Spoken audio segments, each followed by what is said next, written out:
Les agradecemos por estar con nosotros en esta mañana, les agradecemos por siempre estar atentos al llamado que hacemos desde el gremio. Hoy tenemos una jornada académica virtual muy importante y lo decimos importante porque vamos a hablar de un tema quizás ustedes ya han escuchado, el tema de la promesa de compraventa, pero tiene un ingrediente especial que es ante el fallecimiento de uno de los promitentes. Entonces, para hablar de este interesante tema, tenemos con nosotros, ya también la conocen, ella es María Alejandra Pérez Sánchez, ella es nuestra directora jurídica, ha acompañado varias de nuestras charlas, es docente de muchos de nuestros programas de formación y conoce bien de este tema, de estos temas de obviamente jurídicos y de los temas inmobiliarios, y por eso hoy María nos va a acompañar alrededor de una hora y 15 minutos para que con ustedes hablemos de la compraventa ante el fallecimiento de uno de los promitentes. Antes de darle paso a María Alejandra, quiero recordarles que hoy a las 4 de la tarde también tenemos un webinar con Fede Lonjas. Hay varias personas que lograron su inscripción. Quienes no lo lograron hacer, no se preocupen. Vamos a grabar esta conferencia y vamos a de pronto poder acceder a ella más tarde o mañana a través de nuestro canal de YouTube. Entonces, no se preocupen si de pronto no lograron la inscripción. Hubo bastante acogida a esta conferencia que tenemos 4 de la tarde con el Ministerio de Vivienda a hablar sobre los nuevos subsidios para la vivienda no bis. Entonces, sin más preámbulos, damos entonces la bienvenida a María Alejandra. Vamos a dar paso en este momento a su micrófono y a encender su cámara porque ya María está aquí con nosotros. María, muchísimas gracias. Recuerden a todos los que están conectados que pueden finalmente, después de que María termine su presentación, dejarnos las preguntas.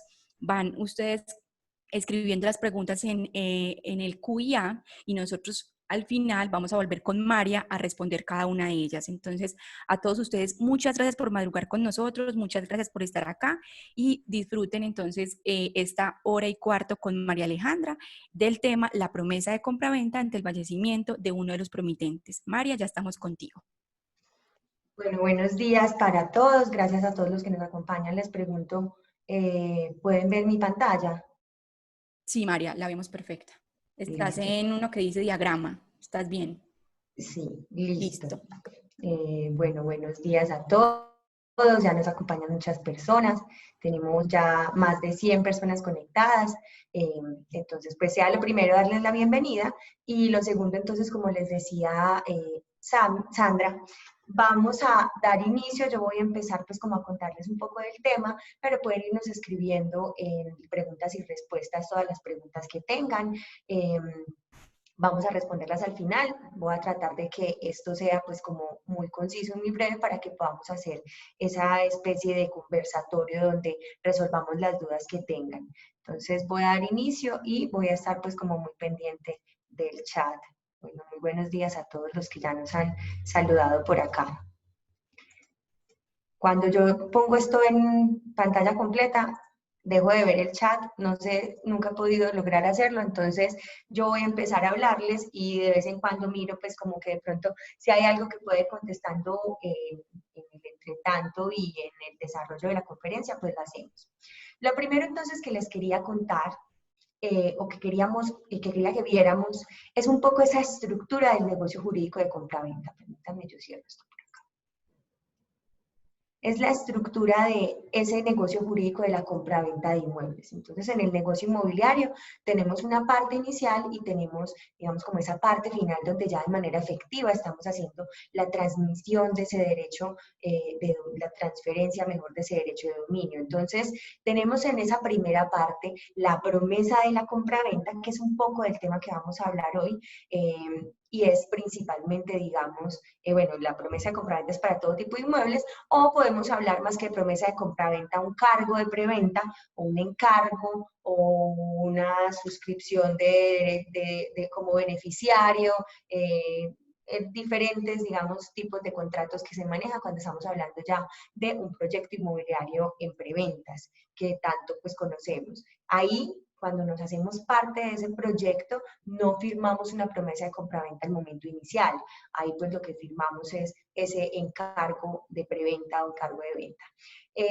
Cuando estamos hablando de inmuebles usados o de mucho inmuebles nuevos también, pero en una etapa, digamos, ya mucho más final, cuando ya hay un proyecto desarrollado, estamos hablando ya sí de una promesa de compraventa.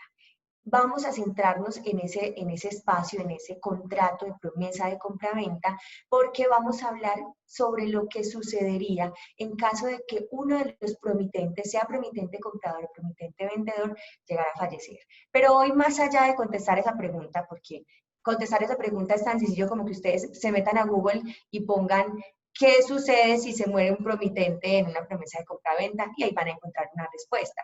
Entonces, más allá de simplemente responder qué sucede, qué pasa, si los herederos son los que suscriben o quién lo tiene que hacer o se termina la promesa, más allá de eso, vamos a hacer una pequeña introducción para entender ese híbrido que tenemos en la promesa de compraventa, ese contrato que no lo es, ese contrato que a la norma no le suena tan bien, el legislador no lo veía tan lindo porque empieza con una negación y vamos a ver cómo donde tenemos contemplada la promesa de compraventa en el Código Civil nos dicen que no produce ningún efecto. O sea, empieza con la negación de sus efectos, salvo que, y viene y ya nos dice que, salvo que contemple unas condiciones muy específicas. Entonces, como este documento es tan importante para los negocios que ustedes realizan, que hoy nos acompañan la mayoría de ustedes o la totalidad de ustedes son corredores y algunos colegas abogados, como ese contrato es tan importante en el desarrollo de los negocios que ustedes realizan, vamos a entender un poco más la validez de ese contrato para luego llegar a entender qué sucede con ese contrato válido, qué sucede con esas obligaciones en caso de que uno de los promitentes llegara a fallecer. Entonces empecemos primero, por lo primero, empecemos primero mirando un poco ese contrato de compra-venta. Por aquí me alumbra el chat, yo lo voy a mirar, pero yo veo que eso es que todos nos estamos saludando, perfecto, muy buenos días para todos.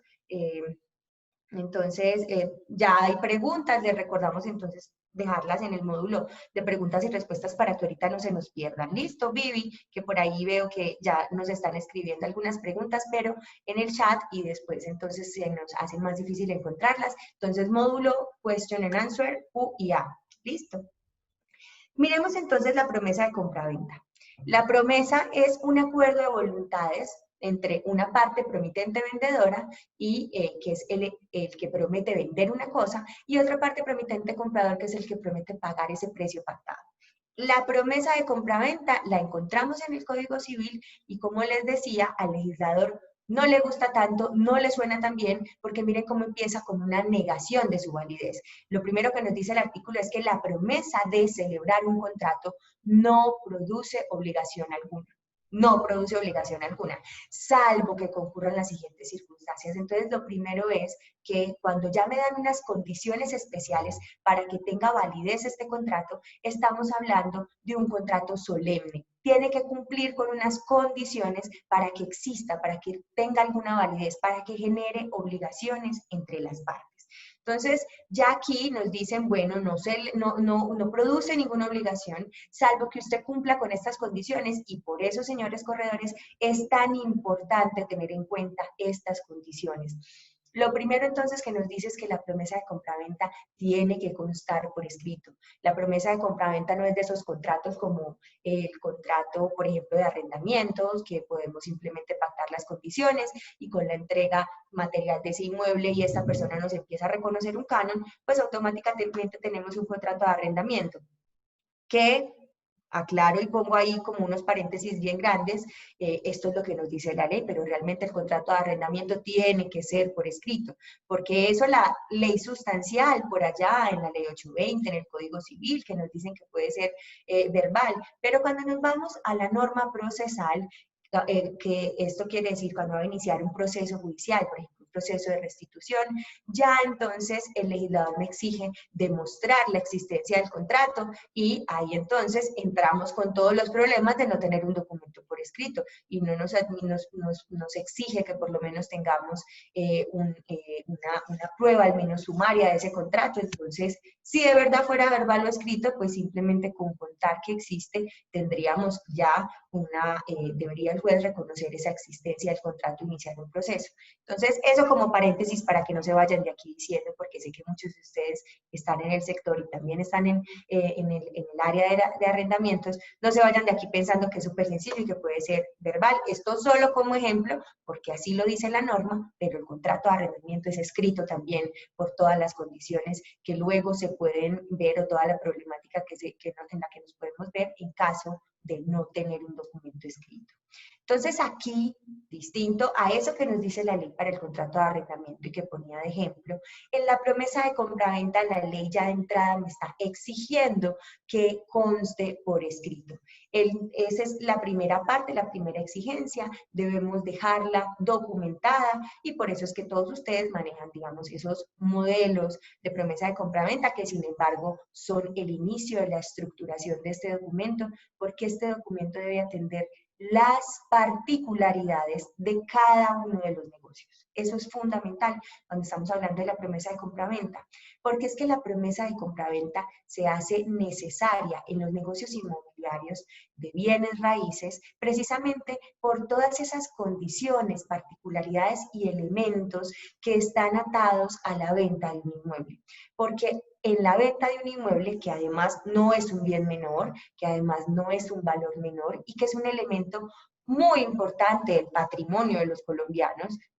No todos tenemos 3, 4 inmuebles de inversión. Normalmente cuando uno vende la casita está vendiendo el patrimonio y es para comprar otra. Entonces, un elemento de tanta importancia y además un valor importante, pero que además implica una serie de negociaciones, acuerdos, paz y salvos que tienen que llevarse a cabo antes de la escrituración, son los que hacen que la promesa de compra-venta, sobre todo aquí en el negocio inmobiliario, sea donde más indispensable la encontramos, ¿cierto? Porque ahí es entonces cuando vamos a romper algunos círculos viciosos que nos dificultarían, por ejemplo, la escrituración de inmuebles, cuando estamos hablando de un inmueble con una hipoteca abierta, con una obligación hipotecaria aún vigente, con un saldo de pronto de ese crédito hipotecario por el que se financió la adquisición de la vivienda. Ahí entonces la promesa de compraventa es un elemento que se hace necesario porque nos va a ayudar a organizar esa condición en donde el que está comprando no me va a entregar todavía el dinero hasta tanto no le escriture y no me va a permitir la escrituración hasta tanto no cancele una garantía hipotecaria inscrita dentro de este inmueble. Y ese vendedor y ese promitente vendedor no va a poder cancelar esa garantía hipotecaria hasta tanto no cancele el saldo de ese crédito y pues para cancelarlo debe recibir el dinero de ese que promete comprar.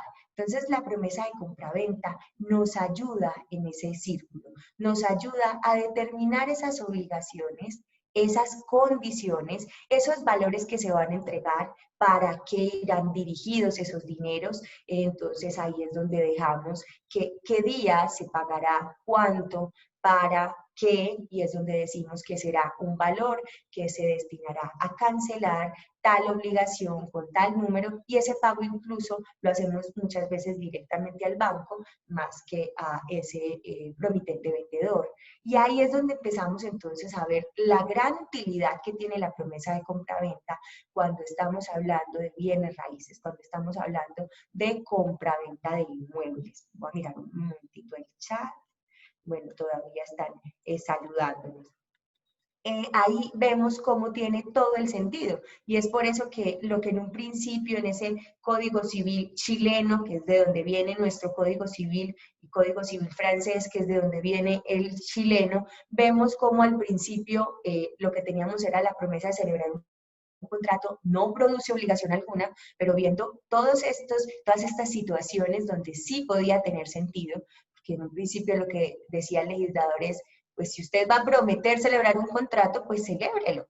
Y ya vimos cómo en situaciones como la venta de propiedad raíz o la venta, por ejemplo, de vehículos, en donde también hay trámites que se deben llevar a cabo, que se deben cancelar prendas, que se debe hacer también esos traspasos, registros, cancelación de multas. Bueno, es también otro contrato en donde podemos verle mucha utilidad.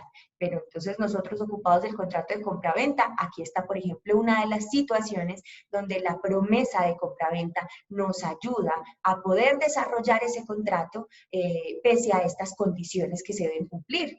Entonces, por ejemplo, cuando tenemos una garantía hipotecaria en donde se da la cancelación, en donde damos un primer valor en las fechas determinadas dentro de esa promesa de compraventa y vamos estableciendo en ella en qué condiciones se van a seguir dando y cuándo llegamos finalmente a la escrituración. Día, hora, lugar donde vamos a hacer esa escrituración que es finalmente el contrato prometido. La promesa de compraventa es la promesa de celebrar un contrato. Entonces, porque yo les decía que vamos a estudiar y a entender un poco este híbrido, y por qué lo llamo híbrido, porque es un contrato, genera obligaciones para las partes, pero no es el contrato prometido mismo. Es un contrato preparatorio que genera obligaciones, pero no se puede entender como una compra-venta de propiedad raíz. No lo es aún. Entonces, listo. Entonces, como les decía, esa primera parte, ese primer elemento es que conste por escrito, primera obligación, y por eso es que decimos que es un contrato solemne que exige unas condiciones para existir, y de lo contrario será nulo y no generará ninguna obligación. Entonces, primero lo tenemos por escrito. Lo segundo es que el contrato al que la promesa se refiere no sea de aquellos que las leyes declaran ineficaces por no concurrir los requisitos del artículo 15-11 del Código Civil, y esto es básicamente pues que quien lo suscribe sea una persona que sea capaz, que no haya vicios del consentimiento. Y el tercer elemento es que contenga el plazo o condición que fije la época en que ha de celebrarse el contrato. Entonces, en la promesa de compraventa, para que tenga validez, debemos establecer de manera clara, específica, determinada, que no deje a la incertidumbre el momento en que se debe cumplir con la obligación final, con esa obligación, ese contrato prometido. El día de la celebración, que no quepa duda, que no quede incertidumbre sobre el momento en que se debe cumplir con la obligación. Porque si no tenemos definida la fecha de cumplir con la obligación, no vamos a tener tampoco cómo determinar que se incumplió con la misma. Entonces, cuando nos hablan de plazo condición, que fije la época en que ha de celebrarse el contrato, es cuando decimos que el 20 de diciembre del 2020, en la notaría 15, a las 11 de la mañana, van a comparecer las partes a celebrar la escritura pública de compraventa. Eso es fijar el plazo o la condición. Tiene que ser determinado o por lo menos determinable. Porque ¿qué sucede? Que muchas veces también dejamos condicionada la celebración de o mejor, la escrituración del inmueble a que sucedan ciertas cosas. Por ejemplo, a que se dé la legalización del crédito. Esto es posible, en efecto, siempre que sea por lo menos determinable. ¿Por qué? Porque entonces hemos visto como algunas entidades financieras que de pronto son un poco más demoradas en sus procesos, exigen que en las promesas de compraventa, en la cláusula donde se fija el momento para la escrituración, se determine de manera que resulta no ser tan determinada el momento o tan determinado el momento de llevar a cabo la obligación. Vemos que algunas entidades financieras les han dicho a nuestros corredores que en esa cláusula no hablen de un día específico, sino que digan que la escrituración se hará en el momento en que se autorice o se legalice el crédito hipotecario por parte de la entidad financiera. Esto significaría entonces que se va a dar cuando el día que se legaliza el crédito, al día siguiente, en la misma semana, al mes siguiente. Digamos que ahí de pronto podemos entrar a dificultades que pueden llevar a las partes a no estar de acuerdo en el momento, hora, lugar del cumplimiento de la obligación y luego generar también problemas para ese reconocimiento del cumplimiento o no de las obligaciones pactadas. Entonces ahí cuando hablamos de determinable, la recomendación es que si lo vamos a sujetar a que se dé una condición, entonces sujetémoslo de modo que quede específicamente, que quede claro el momento en que se llevará a cabo una vez sucedida la condición. Entonces ahí lo que decimos es, la escrituración se llevará a cabo el día hábil siguiente al momento de legalización del crédito, por ejemplo, y le damos esa temporalidad para establecer y ya dejamos cuál es el lugar y la recomendación es que se hable también de la hora y no solamente del día. Si bien la Corte ha dicho no pactar la hora, decir que es el 11 de noviembre del 2020, ya está siendo lo determinado. No decir 11 de la mañana significa que durante todo el día van a poder comparecer las partes y que nos vamos a tener que quedar todo el día en la notaría esperando a ver a qué hora llega para hacer la escrituración. Entonces, la hora es importante, no significa que en ausencia de ella no haya un plazo determinado, pero sí debemos tener en cuenta esto. Que si vamos a sujetarlo a una condición, sea claro, sea por lo menos determinable el momento. Aquí les cuento una historia, a mí me encanta contar esos chismes de fallos de la Corte Suprema de Justicia en donde se han dado casos que nos pueden resultar relevantes para el desarrollo de nuestros negocios. Por ejemplo, en un proceso judicial, precisamente por incumplimiento de contrato en una promesa de compraventa, se había fijado como condición que para la celebración de la escritura, se había dejado como condición que se firmaría la escritura una vez el promitente comprador quisiera llevar a cabo la subrogación del promitente vendedor ante la entidad financiera con la cual se tenía el crédito hipotecario. ¿Esto qué quiere decir?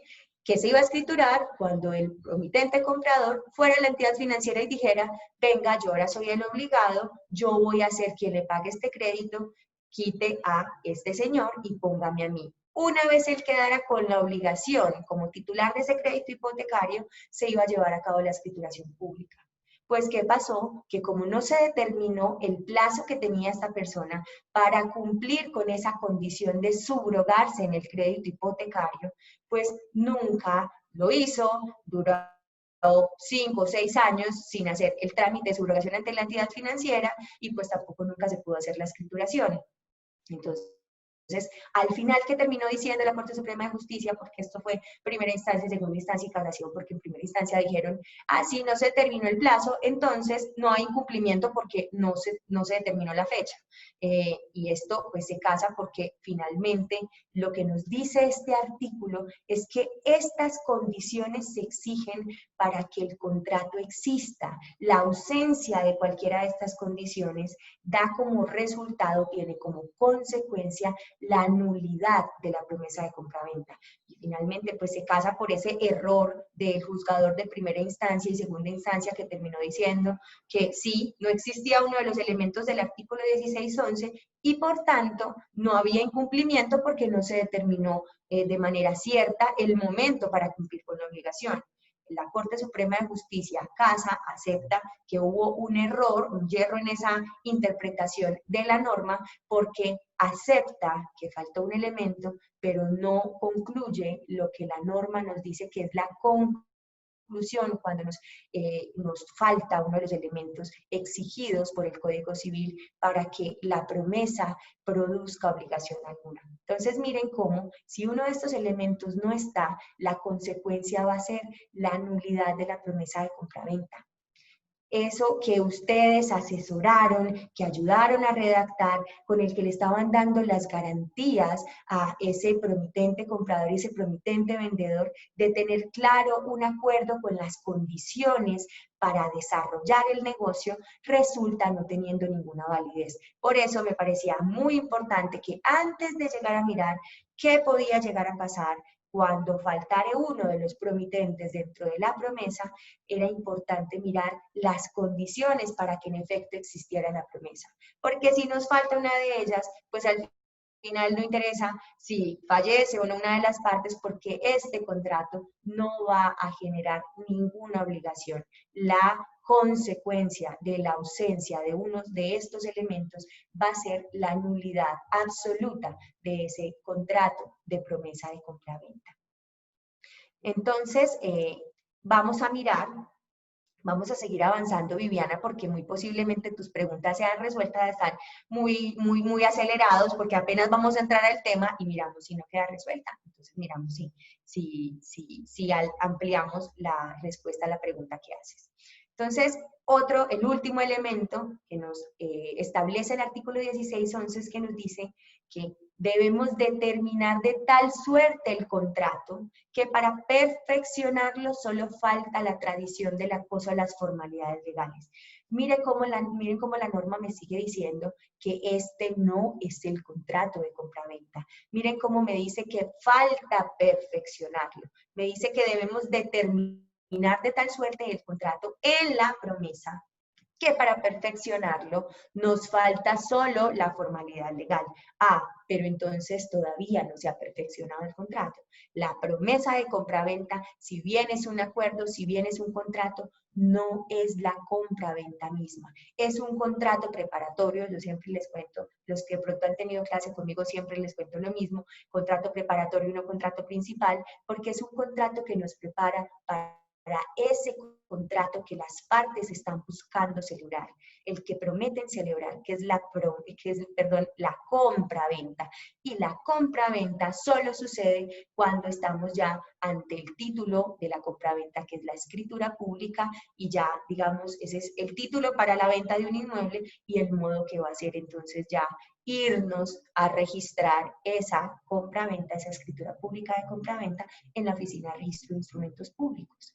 Esa es la compraventa. La compraventa es la que se da por medio de la suscripción de una escritura pública. Y esa es la razón por la que lastimosamente yo siempre les termino contando a ustedes que en mi posición, y les digo, hay abogados que opinan de manera distinta y con argumentos muy válidos. Yo les cuento, pues estamos en una conferencia, en una exposición, y entonces pues les tengo que contar mi posición. No soy la abogada que deben buscar ustedes, señores corredores, en caso de que firmen una promesa de compraventa, las partes que ustedes acercaron, y después de firmada la promesa, de suscrita esa promesa, no se llega a la escrituración del inmueble, lo que llamamos se cayó el negocio. Cuando se cae el negocio con la firma de la promesa, por estos elementos que les he contado, en donde claramente nos están diciendo que aquí estamos prometiendo celebrar un contrato de compraventa, pero no estamos celebrando la compraventa misma. Por esa razón, mi conclusión siempre ha sido, y mi concepto, que como les digo, es distinto al concepto de muchos otros abogados muy buenos y con mucho conocimiento, mi concepto es que si se cae el negocio, como le llamamos, firmada la promesa sin que todavía hayamos llegado a la firma de la escritura pública de compraventa, no nace la comisión. Esto es importante porque están corredores, de pronto muchos ya me han escuchado decirlos, pero si estamos hablando de la promesa, esa es una pregunta obligada. ¿Qué pasa si entonces se muere uno de los promitentes, no se pueden poner de acuerdo y no se da el negocio, pero yo ya hice un trabajo grandísimo, hice toda mi labor? Lastimosamente, mi conclusión y lo que les debo contar es que ahí falta un elemento esencial para que nazca, para que se cause el derecho a la comisión, que es que esas partes que yo acerqué celebren el negocio encargado. Y el negocio encargado, cuando estamos hablando de compraventa de inmuebles, es la compraventa del inmueble. No conozco la primera persona que le consigne el inmueble a un corredor pidiéndole que por favor lo lleve al menos a firmar una promesa de compraventa. Que si no hay escrituración no importa, pero que por lo menos me ayude a firmar una promesa. Si ese fuera el negocio encargado, la firma de una promesa de celebración de contrato, ahí podríamos decir que con la sola firma de la promesa nace la comisión, nace el derecho a la comisión, pero definitivamente ese no es el negocio encargado, y no solo eso, sino que les digo, he indagado, porque yo sé que la importancia, el grueso de la labor de ustedes está en llevar a esas partes a ponerse de acuerdo y celebrar una promesa. Ahí está el grueso de la labor del corredor, lo más importante. Después de que esas partes firman una promesa, pues básicamente se van solas, porque ya saben dónde, cuándo, cómo y bajo qué condiciones, pues van a celebrar ese negocio de compraventa, van a firmar esas escrituras. Lo más importante, el grueso de la labor, donde vamos y le decimos al comprador que está muy barato, que es una muy buena inversión, y al vendedor le decimos que le baje un poquito, que los inmuebles del lado los están vendiendo en menos. Cuando hacemos toda esa gestión, cuando buscamos los pasisalvos, cuando revisamos la situación jurídica del inmueble, estudiando ese certificado de tradición y libertad, ahí está el grueso de la labor, y es una labor que básicamente culmina con esa firma de la promesa de compraventa. No lo desconozco, pero realmente solo podríamos hablar de una comisión de corretaje cuando se celebra el negocio jurídico entre esas partes que el corredor acercó. Eso es lo que nos dice el Código de Comercio en sus artículos 1340 y siguientes. Este es el 1342 que nos habla sobre la comisión.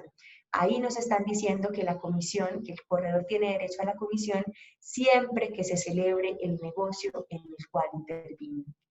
Y el negocio para el que intervienen ustedes es la compra-venta. Si no se lleva a cabo la escrituración, no hay compra-venta. Lo que hubo fue un contrato de promesa de compra-venta que todavía no es el contrato mismo perfeccionado. Y miren cómo la norma misma nos dice. Miren cómo la norma de entrada nos está diciendo que ese no es el contrato, sino que es la promesa de celebrarlo.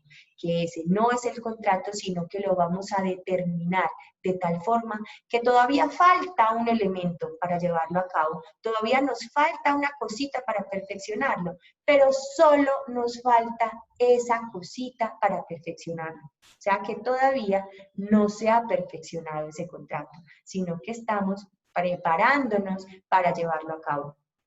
Esa es mi conclusión. Seguro esto va a generar más preguntas que la parte de la sucesión, pero se los tenía que contar. Vamos entonces a mirar un poquito sobre el contenido mínimo para mirar entonces la condición en caso de que faltara uno de los promitentes. Lo primero entonces es el nombre e identificación de promitente comprador y promitente vendedor, la identificación del inmueble con su correspondiente matrícula inmobiliaria y pues podría o no dejar consignados los linderos o remitirme al título, a esa escritura pública en donde están definidos los linderos, pero la matrícula de ese inmueble, la matrícula inmobiliaria, es fundamental que la dejemos porque esa es casi que la cédula de ese inmueble, es el documento de identificación del inmueble.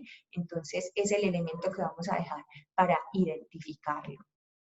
Ya hay muchas preguntas, creo que muchas por lo último que les conté, pero voy a, como les dije, trataré de ser muy breve para que resolvamos todas las preguntas que tienen. Entonces, dentro de los elementos que debemos tener en cuenta que no nos deben faltar dentro de ese documento de promesa de compraventa, que como ya vimos es escrito y debe ser suscrito por las partes, manera en la que se obligan a esas condiciones pactadas dentro de ese contrato, puede o no ser autenticado. Sin embargo, claramente a todos nos encanta autenticarlo porque les sentimos que ese sellito de la notaría le da más fuerza, le da más peso, le hace que el otro se sienta más obligado, pero digamos un documento privado simple suscrito por las partes tiene plena validez. No es necesaria la autenticación, pero definitivamente pues eso nos da una tranquilidad mayor y nos evita algunos problemas de que luego no nos vayan a decir que esa firma no es auténtica. Entonces esas tachas nos la pueden salvar el hecho de ir entonces y suscribir ese contrato autenticado en una notaría, que además pues a los notarios les encanta que tengamos esta costumbre de autenticar. Elementos entonces que no se nos deben olvidar en ese documento. Primero pues el título de adquisición, cómo es que esta persona que está vendiendo adquirió, precio y forma de pago, acuerdos sobre valorización, predial, pasisalvos de administración, la promesa de compraventa nos sirve para dirimir todos esos elementos que todavía no son inconvenientes, pero que pueden volverse un inconveniente si las partes no dicen nada. En la promesa es donde ustedes deben aclarar qué pasa, si hay un riesgo de valorización sobre los inmuebles después de suscrita la promesa de compraventa. Si ya lo hay, si ya se inscribió una valorización, ¿quién la tiene que pagar? Lo usual, lo normal, es que la tendrá que pagar el vendedor.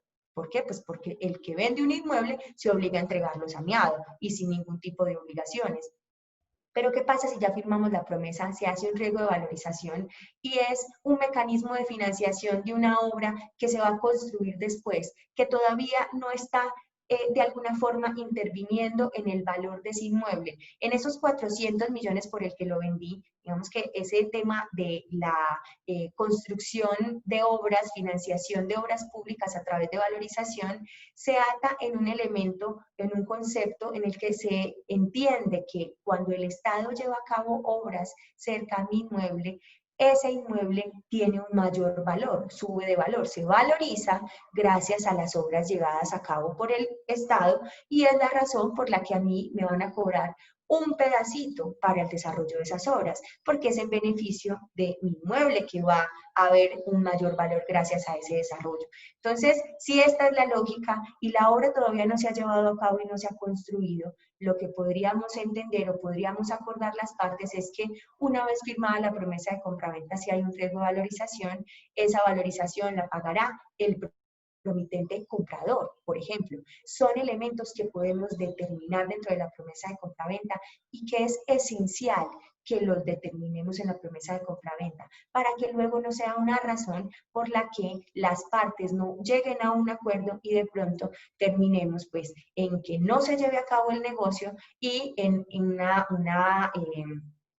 no, una imposibilidad de ponernos de acuerdo que muy seguramente si no hay ánimo conciliatorio, si las partes no se ponen de acuerdo, pues nos llevará a instancias judiciales, que siempre es el escenario menos recomendado para cualquier tipo de negocio. Acuerdos entonces sobre valorización, sobre predial. El predial es un elemento esencial porque el predial se causa desde el primer momento en enero, se nos causan, por ejemplo, los 10 millones de pesos de predial, poner cualquier cifra, se nos causan en enero. Y lo que hace el municipio es que nos permite pagarlo trimestralmente. Es casi que una financiación que nos da el municipio. No quiere decir que se cause trimestral. No quiere decir que en enero yo solamente deba 2,5 millones y que después en el segundo trimestre debo 5 millones. No, desde el primer momento debo los 10, me permite el municipio pagar trimestralmente, pero cuando voy a vender debo pagar la totalidad del predial. Se utiliza el pago a prorrata. Yo pago hasta el momento en que te voy a entregar el inmueble y tú pagas lo demás, pero eso debe quedar claramente estipulado dentro de la promesa de compraventa. Otro elemento entonces, fecha de entrega del inmueble, fecha de firma de la escritura, señalando además la notaría y, como les decía, día y hora, gastos notariales y de registro, quién asume qué cosa, el mérito ejecutivo que va a prestar esa promesa de compraventa, a dónde se envían las notificaciones y esa cláusula penal en caso de que alguna de las partes no cumpla con sus obligaciones consagradas dentro de esa promesa de compraventa. Esos son elementos que deben tener en cuenta para que luego no tengan inconvenientes y que el problema de cualquiera de estos, y que el problema, perdón, la ausencia de cualquiera de estos no debe en la inexistencia del contrato, en donde entonces no vamos a tener que entrar ni siquiera a mirar si existe o no promitente comprador o promitente vendedor, si hay o no obligación por parte de los herederos, porque simplemente en ausencia de esos requisitos vamos a tener como consecuencia la nulidad. La consecuencia entonces de la ausencia de uno o más requisitos es la nulidad absoluta de acuerdo al artículo 1741 del Código Civil, que entonces, como están leyendo ustedes ahí, nos dice que la nulidad producida por un objeto o causa ilícita y la nulidad producida por la omisión de algún requisito o formalidad que las leyes prescriben para el valor de ciertos actos, este entonces, segundo escenario, es el que nos ocupa, la ausencia de cualquiera de esos requisitos o formalidades que las leyes exigen para el valor de ciertos actos o contratos, como es la promesa de compraventa, en consideración a la naturaleza de ellos y no a la calidad o estado de las personas que los ejecutan, la consecuencia entonces será la nulidad absoluta. No es subsanable, no existe ese contrato, no hay obligaciones, lo que va a suceder es que se devuelve a cada uno, entonces restituciones mutuas, lo que yo haya entregado me lo devuelven y si de pronto hubo algún tipo de acuerdo o de obligación cumplida por parte del otro, pues lo que habrá es restitución por cada una de las partes dentro de esa promesa de compraventa que lastimosamente no generó ninguna obligación para las partes. Voy a seguir mirando el chat, a ver si hay número plural de promitentes compradores. Bueno, creo que todavía son preguntas que podemos ir resolviendo al final. Entonces, sigamos. Esto entonces es la consecuencia de la nulidad absoluta y por eso fundamental, señores, que revisemos que dentro de esas promesas dejemos todas esas condiciones que nos exige el artículo 16.11 del Código Civil para que la promesa de compraventa tenga validez. Vamos entonces, como les decía, esta pregunta, si la conferencia fuera solo de esta pregunta, pues poníamos en Google qué pasa si se muere el promitente comprador o vendedor en una promesa de compraventa. Y ahí nos van a contestar que los herederos serán, cuando habiéndose cumplido alguno de los elementos, muere el acreedor, los sucesores adquieren la facultad de cumplir los supuestos que hagan falta para la formación del derecho. Eso nos va a parecer muy sencillito mirando Google. Vamos, entonces por eso era importante ver las condiciones de la promesa y vamos a ver un poco de qué se trata esto de la transmisión por causa de muerte de ciertas obligaciones o de derechos, claramente. Entonces, cuando hablamos de la transmisión de derechos, estamos hablando de derechos patrimoniales y que tienen esa condición de ser transmisibles y son los que van a conformarnos esa masa herencial. De esos derechos patrimoniales tenemos pues, los derechos reales, que son aquellos que crecen entre la persona y la cosa, y es donde está el derecho que nos ocupa o nos interesa, que es el derecho de dominio, es la transmisión entonces por causa de muerte de la titularidad, por ejemplo, de un inmueble. Es el elemento que nos interesaría, pero tenemos otros también derechos reales, como los derechos de garantía, los derechos de prenda, ese derecho, por ejemplo, de hipoteca que va a tener un acreedor hipotecario, se transmite también a sus herederos y podrán perseguir ese inmueble donde está inscrita la garantía en cabeza de quien esté, hasta tanto no se haya cancelado esa garantía hipotecaria. Los derechos personales o de crédito, donde el sucesor pasa a ser el acreedor del deudor, y los inmateriales, derechos económicos que son sobre una obra, que son básicamente los derechos de autor y los derechos industriales. No crean que esto se pone tan técnico y jurídico, esto es simplemente para que entendiéramos un poco esos derechos patrimoniales, pero vamos a ocuparnos del elemento que nos interesa. Además de estos tres elementos generales que conocemos como derechos patrimoniales, cuando se da ese fallecimiento, surgen otros tipos de derechos como es el caso de los derechos en formación. ¿Por qué? Porque si estamos hablando de derechos reales, si estamos hablando de un inmueble, es sencillo contestar a la pregunta. Hay una promesa de compraventa, pues esa persona que herede en cabeza de quien quede ese inmueble, pues será el encargado de llevar a cabo esos actos de disposición de dominio sobre ese inmueble. Cumplir con esa condición dentro de la promesa de compraventa, suscribirá entonces ese que es el nuevo titular, esa escritura pública. Muy sencillo. Lo que pasa es que esos herederos, una parte es la sucesión que inicia en el momento mismo de la muerte de la persona, de la muerte de ese promitente comprador o promitente vendedor, pero otra cosa es la adjudicación, que no sucede sino hasta que tenemos un fallo, una sentencia, después de un proceso de sucesión en donde finalmente se da la adjudicación. Hasta tanto no tenemos una sentencia, hasta tanto no finaliza ese proceso, no hay una adjudicación y no estamos ante esos derechos ya reales en cabeza de un heredero que haya heredado ese inmueble y que pueda llevar a cabo esos actos de disposición, como es la firma de una escritura pública sobre ese inmueble. En el entretanto, entonces, ¿qué tenemos? ¿Qué es lo problemático? No hay problema si de manera sencilla tenemos un testamento y el testamento y el acta de función nos van a servir para, son el título que nos servirá para ese registro, ese traslado del dominio, pero cuando no hay testamento es cuando estamos entonces ante ese escenario de incertidumbre en donde todavía no se ha concretado el derecho que tiene un heredero por el hecho de serlo, pero que requiere de una adjudicación para que puedan llevar a cabo esos actos. Entonces estamos en el cuarto escenario, en derechos en formación. Se presentan entonces cuando, habiéndose cumplido algunos supuestos para el nacimiento del derecho, muere el acreedor. Escenario básico y esencial, se cumplieron algunos supuestos, se firmó una promesa de compraventa, pero muere el acreedor, por lo que los sucesores adquieren la facultad de cumplir los supuestos que hagan falta para la formación del derecho. Están entonces los sucesores facultados para cumplir con esos supuestos que se requieren para que se forme finalmente el derecho prometido. Es el escenario esencial cuando estamos en una promesa de compraventa. Pero entonces, ¿qué pasa? Primero, ¿quiénes serán los herederos? Miremos entonces que el artículo 10.18 y 10.19 del Código Civil nos establecen los requisitos necesarios que debe reunir una persona para que se pueda entender como heredero.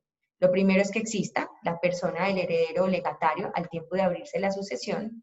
Lo segundo es que esa persona sea capaz, y lo tercero es que no sea indigna. Eso nos suena chistoso, pero esa norma sigue completamente vigente, y por eso es que uno por ahí uno decía mucho que los papás lo iban a desheredar. Realmente lo de desheredar es un proceso en donde se va a declarar esa indignidad de la persona, pero no por cualquier cosa, no porque no le gustó la persona con la que te casaste. Realmente es por ser un castigo o una pena civil, se encuentran expresamente definidas las condiciones bajo las cuales se puede entender que una persona es indigna para heredar. ¿Esto por qué es relevante? Porque en Colombia tenemos las asignaciones forzosas. En Colombia no podemos dejarle todos nuestros bienes a un gato, como si de pronto en Estados Unidos, en otros países que escuchamos tanto, que un millonario le dejó todos sus bienes a un gato, a un perro, a un elefante. En Colombia tenemos asignaciones forzosas y por eso es que debe dejarse cierta parte, por lo menos a los hijos, que son, digamos, como están de primeros en esa escala de importancia, por llamarlo de alguna manera, en la sucesión. Entonces tenemos primero a los hijos, luego tenemos al cónyuge y a los padres, de terceros tenemos a los hermanos, y ya por allá si no vemos a nadie, si no aparece nadie, pues tenemos al bienestar familiar. Entonces, estos son los elementos esenciales para que podamos hablar de heredero, y vamos a ver entonces qué sucede o cuál es el elemento cuando estamos ante la ausencia de una de las partes en la promesa de compraventa. Voy a seguir mirando y no ha salido la sucesión. ¿Qué se hace para hacer la restitución de los dineros? Listo, ya te vamos a contar. Entonces, la sucesión es tanto la transmisión como el conjunto de bienes transmitidos. Es tanto ese proceso, ese acto de transmitir, como esa masa herencial. Pero no es una persona jurídica y por eso no puede llevar a cabo el cumplimiento de obligaciones, no es sujeto de derechos ni obligaciones, no es la entidad que pueda comparecer en un juicio con capacidad para ser parte o litigar, no es una cosa que pueda llegar a la notaría y que pueda escriturar. Entonces ahí lo que tenemos que entender es el escenario, y es que si estamos ante una promesa de compraventa y el promitente vendedor fallece, pongamos el ejemplo del promitente vendedor, el promitente vendedor fallece y era quien tenía que llevar a cabo la escrituración, la sucesión inicia al momento mismo del fallecimiento, pero entendamos que aún todavía no vamos a tener una persona, porque la sucesión no lo es, la sucesión no puede ir y firmarnos la escritura, no vamos a tener todavía en cabeza de nadie esa posibilidad de hacerlo. Esa es, digamos, la situación. Entonces, aquí nos dice la Corte Suprema de Justicia, Sala de Casación Civil, en una sentencia de 23 de abril de 1961, nos dice que son los herederos los sujetos del derecho de herencia radicado en su cabeza al morir el causante, los llamados a responder de las obligaciones dejadas por este. ¿Listo? Por ese causante, o a reclamar los derechos del patrimonio sucesoral del mismo. Entonces, la conclusión es, si esta charla fuera solo responder esta pregunta, nos metíamos a Google y nos aparecía: la obligación derivada de la promesa de compra-venta queda en cabeza de los herederos. Con la aceptación de la herencia, asumen sus obligaciones de hacer, pero esa ejecución podrá verse entrabada, pues los actos de disposición requieren adjudicación del inmueble. Entonces, ¿qué es lo que les tengo que concluir como respuesta a esa pregunta? Los herederos pueden continuar, pueden llevar a cabo esa escrituración del inmueble, pueden llevar a cabo esa compraventa como los herederos del promitente vendedor. Pero ahí es importante que haya acuerdo. Tienen que ponerse de acuerdo las partes. Las partes entonces, en ese caso, deben suscribir un otro sí para establecer la nueva fecha atada a que se finalice con ese proceso de sucesión. Si es del interés del promitente vendedor comprar, deben llevar a cabo un otro sí de esa promesa de compra-venta para modificar esas fechas teniendo en cuenta los elementos que deben cumplirse, los procedimientos que deben cumplirse para que pueda haber una persona encargada de suscribir ese contrato. De lo contrario, ¿qué hay?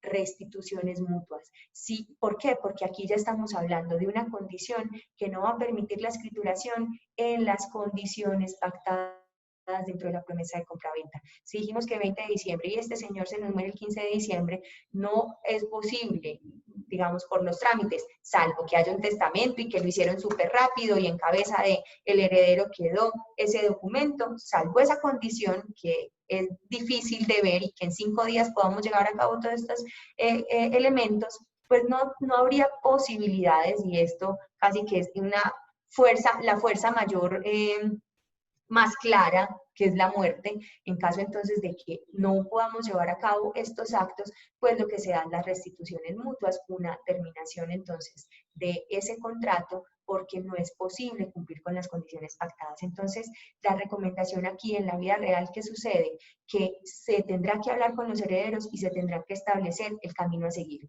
El camino entonces, ya tomando la decisión de continuar con ese contrato, de llevar a cabo, de cumplir con esas obligaciones, estableciendo las nuevas condiciones y fechas en esa promesa de compra-venta o simplemente rescindir el contrato y hacer las restituciones mutuas.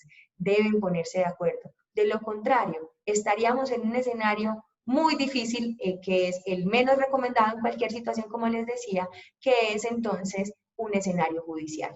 Es irnos a un proceso judicial para exigir el cumplimiento del contrato y se haría entonces contra esos herederos de ese promitente vendedor para que cumplan con las obligaciones en caso de que estos entonces no estén interesados y yo sí, para que se dé la escrituración y será un juez el que tendrá que intervenir para determinar entonces las nuevas condiciones para esos herederos. Voy a mirar un poquito el chat. Bueno, aquí miro el chat para ver si nos estaban diciendo algo de la conferencia, pero veo que son preguntas, entonces les recuerdo Q y A. Estoy dándole un poquito rápido, tratando de modular para que me entiendan, pero un poquito rápido porque tenemos más ya de 10 preguntas, entonces para pasar a contestarlas. Entonces aquí les decía que la conclusión, que la respuesta sería que en efecto los herederos que aceptan esa herencia serán entonces los que vayan a llevar a cabo esas obligaciones de ese contrato que había iniciado y que está en proceso de ser suscrito. Ahí es importante que entendamos, y por eso les decía, hay sucesiones testadas e intestadas. Cuando estamos hablando de sucesiones testadas, estamos en el mejor de los mundos, porque ahí lo que tenemos es una escritura pública donde está consagrado el testamento, donde está consignada la voluntad de ese causante, y nos vamos simplemente pues a un proceso mucho más sencillo en donde se hace pues como esas adjudicaciones, esa escrituración, ya en el testamento nos están diciendo qué hacer, y ese será el título por el que se haga también esa transferencia de los bienes. El mejor de los mundos, la manera más fácil, porque ya ese causante nos dejó las condiciones. Si la sucesión es intestada, que es no existe un testamento, o existe el testamento pero no respeta las asignaciones forzosas, o existe el testamento pero quien era el heredero universal ese testamento lo repudia, ahí entonces se hace necesario ese proceso de sucesión para la adjudicación y disposición de los bienes. Eso es lo que normalmente vamos a encontrar. Sucesión intestada, ¿por qué? Porque, bueno, no sé ustedes, pero yo hace rato no veo un testamento. Eso yo creo que es un poquito también ese tema de nuestros, somos, ¿cómo se llama? Cuando creemos en agüeros, pues creo que es un poco ese tema de los agüeros y las cosas en donde la gente le da susto dejar testamentos porque es casi decir me voy a morir y realmente pues es una buena costumbre donde dejamos claro cómo queremos que se repartan los bienes. Pero entonces la mayoría de los escenarios lo que más vamos a encontrar son sucesiones intestadas, caso en el cual entonces se hace necesario ese proceso de sucesión y adjudicación para disposición de los bienes, para que pueda existir una parte en cabeza de la cual se va a llevar a cabo el contrato prometido, para que pueda existir un propietario del inmueble prometido en venta que será el encargado de suscribir esas escrituras públicas de compra-venta. Aquí entonces, en el artículo 87 nos dicen, si no llegamos a ese acuerdo, que es lo ideal, si no firmamos ese otro sí, dejando las condiciones, o si no acordamos que simplemente se iban a hacer las restituciones mutuas, y si usted me entregó una plática, pues yo se la devuelvo, aquí no hay lugar, porque yo no puedo esperar, porque entonces yo mejor voy a buscar otro inmueble, o yo no puedo esperar, mejor voy a buscar otro comprador. Ese sería, digamos, el escenario ideal, pero si no nos ponemos de acuerdo, pues tenemos que estar entonces en un escenario judicial planteado desde el artículo 87 del Código General del Proceso, y esto pues como de manera muy breve para que veamos cómo tendríamos que hacerlo, y es que cuando se pretenda demandar en proceso declarativo de ejecución a herederos de una persona cuyo proceso de sucesión no se ha iniciado y cuyos nombres se ignoran, la demanda se dirige indeterminadamente contra todos los que puedan tener dicha calidad, y en el auto admisorio se emplazan esos posibles herederos. La demanda puede ir contra quienes figuren como herederos intestados o testamentarios, es decir, como herederos, sea porque es el hijo y no hay testamento, o sea porque está incluido dentro del testamento, aun cuando no hayan aceptado la herencia. Se demandan, y si una vez demandados, esos demandados son notificados del auto admisorio, no manifiestan el repudio, aceptaron la herencia. Esto pues porque yo puedo rechazar una herencia o puedo aceptar la herencia. En el momento de aceptarla, pues ya es cuando de manera definitiva adquiero esa condición de heredero. Pero como esto no es una clase de sucesión, no vamos a ahondar mucho en eso, pero eso sobre todo por todos los temas de aceptar la herencia, aceptarla de manera global o aceptarla en beneficio de inventario. Seguro muchos hemos escuchado por ahí eso de el beneficio de inventario, te lo acepto en beneficio de inventario.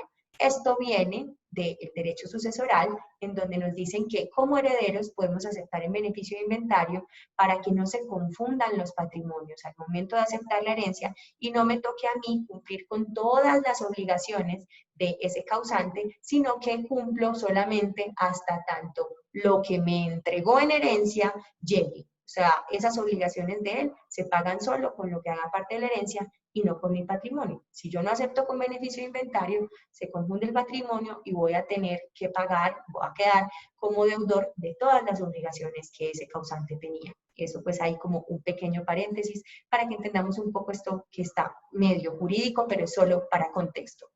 Cuando haya proceso de sucesión, el demandante debe dirigir la demanda contra los herederos reconocidos en aquel, los demás conocidos e indeterminados, contra el albacea con tenencia de bienes o el administrador de la herencia adyacente, y contra el cónyuge si se trata de bienes o deudas sociales. Esto entonces para que entendamos primero que es el escenario menos recomendado, sería un proceso judicial. El proceso entonces en efecto se va a llevar a cabo contra los herederos, sea porque ya están determinados en un proceso de sucesión que se inició, o sea porque son indeterminados y simplemente se va a solicitar que se emplace y que se ponga un aviso en un periódico de amplia circulación y que se llame a los herederos de esa persona. Entonces, este es el escenario judicial, el escenario menos recomendable, y vamos a iniciar ese proceso entonces contra los herederos del promitente comprador o del promitente vendedor para que se cumpla con esas condiciones. Esto entonces es cuando no tenemos un apoderado, cuando la promesa de compraventa fue suscrita por parte, esto se me fue, esta diapositiva me quedó incompleta. Aquí lo que teníamos era el articulito del Código de Comercio que nos habla sobre la muerte del mandante. Entonces se las voy a explicar porque no tenemos pues ahí el artículo y ahora no lo recuerdo de memoria. Si les mandamos las memorias o esta presentación, ahí se los pongo. Si no, yo les cuento. La promesa de compraventa entonces con apoderado es un escenario completamente distinto. Y sucede mucho. Ustedes que están en este medio sabrán que muchas promesas de compraventa son suscritas por medio de poder. Ese apoderado, cuando fallece, quien le entregó el poder para llevar a cabo esa negociación, esa compraventa del inmueble, ese apoderado sigue las condiciones del mandato. Se entiende como un mandatario. Muerto el mandante, digamos, la regla general es que muerto el mandante se termina el mandato, se termina con ese encargo, salvo que se pueda causar perjuicio a los herederos, que ya se haya iniciado ese proceso. Y ahí en diferentes fallos de la Corte nos han dicho que cuando la promesa de compraventa se suscribe mediante apoderado y fallece el mandante, ese apoderado debe culminar con las obligaciones. Si lo que tenemos es entonces a una cónyuge como apoderada, si lo que tenemos es a un hermano que tenía poder para llevar a cabo esa negociación, si tenemos a ese promitente vendedor que vive en el extranjero y que entregó poder especial a un familiar para que llevara a cabo todos los actos de compraventa del inmueble y ese apoderado firmó la promesa de compraventa, ese es uno de esos casos en donde ya ha iniciado el proceso de negociación de ese derecho, el apoderado debe culminar con esa obligación. De lo contrario, el apoderado entonces se verá pues claramente como apoderado y con el patrimonio de ese mandante, pero estaremos ante una situación de incumplimiento, porque hay una persona que ya inició con el proceso, que ya firmó la promesa de compraventa y que como apoderado debe llevar a cabo los actos para culminación del derecho, para que de alguna forma ya se estructure, se concrete el derecho, que son la firma de la escritura pública. Este es un caso distinto, esto sucede mucho y por eso ténganlo en cuenta. Nos vamos a las normas del mandato donde nos dicen que si bien el mandato se termina con la muerte, no se terminará en caso de que haya iniciado el negocio, se vaya a causar algún perjuicio a los herederos o se deba cumplir, digamos, como con este tipo de obligaciones. Yo se los voy a mandar el articulito porque se me perdió, no tengo por aquí en las notas el número, pero se los comparto. Pero esto entonces para entender que el mundo es distinto cuando estamos hablando de apoderado. Y cuando estamos hablando de apoderado, no hay que esperar procesos de sucesión. Será ese apoderado el que firme la escritura pública completamente facultado para ello, porque ese negocio ya inició y porque las obligaciones están consagradas dentro de una promesa de compra-venta. ¿Listo? Esto pues era como lo que les quería contar sobre esa situación en la que fallece un promitente vendedor, un promitente comprador. Voy entonces a empezar a resolver algunas dudas que tenemos en este cuadrito para que nos dé tiempo, siquiera 15 minuticos contestando preguntas. Cuando es con un crédito bancario, ¿se puede colocar una fecha límite de la aceptación de un crédito y no dejarlo abierto? En efecto, Jorge Gómez nos hace esta pregunta. Jorge, en efecto, cuando podemos atarle a una condición, pero que esa condición sea por lo menos determinable. Lo que la Corte Suprema de Justicia nos ha dicho en estos casos es que no podemos decir simplemente que cuando alguien haga algo, sino que debemos darle un plazo para que lleve a cabo esa condición. Si no lo hacemos, no hay un momento efectivo, como ese ejemplo que les contaba, en donde dejaron la escrituración sometida a una condición, pero no pusieron un plazo para cumplir con esa condición.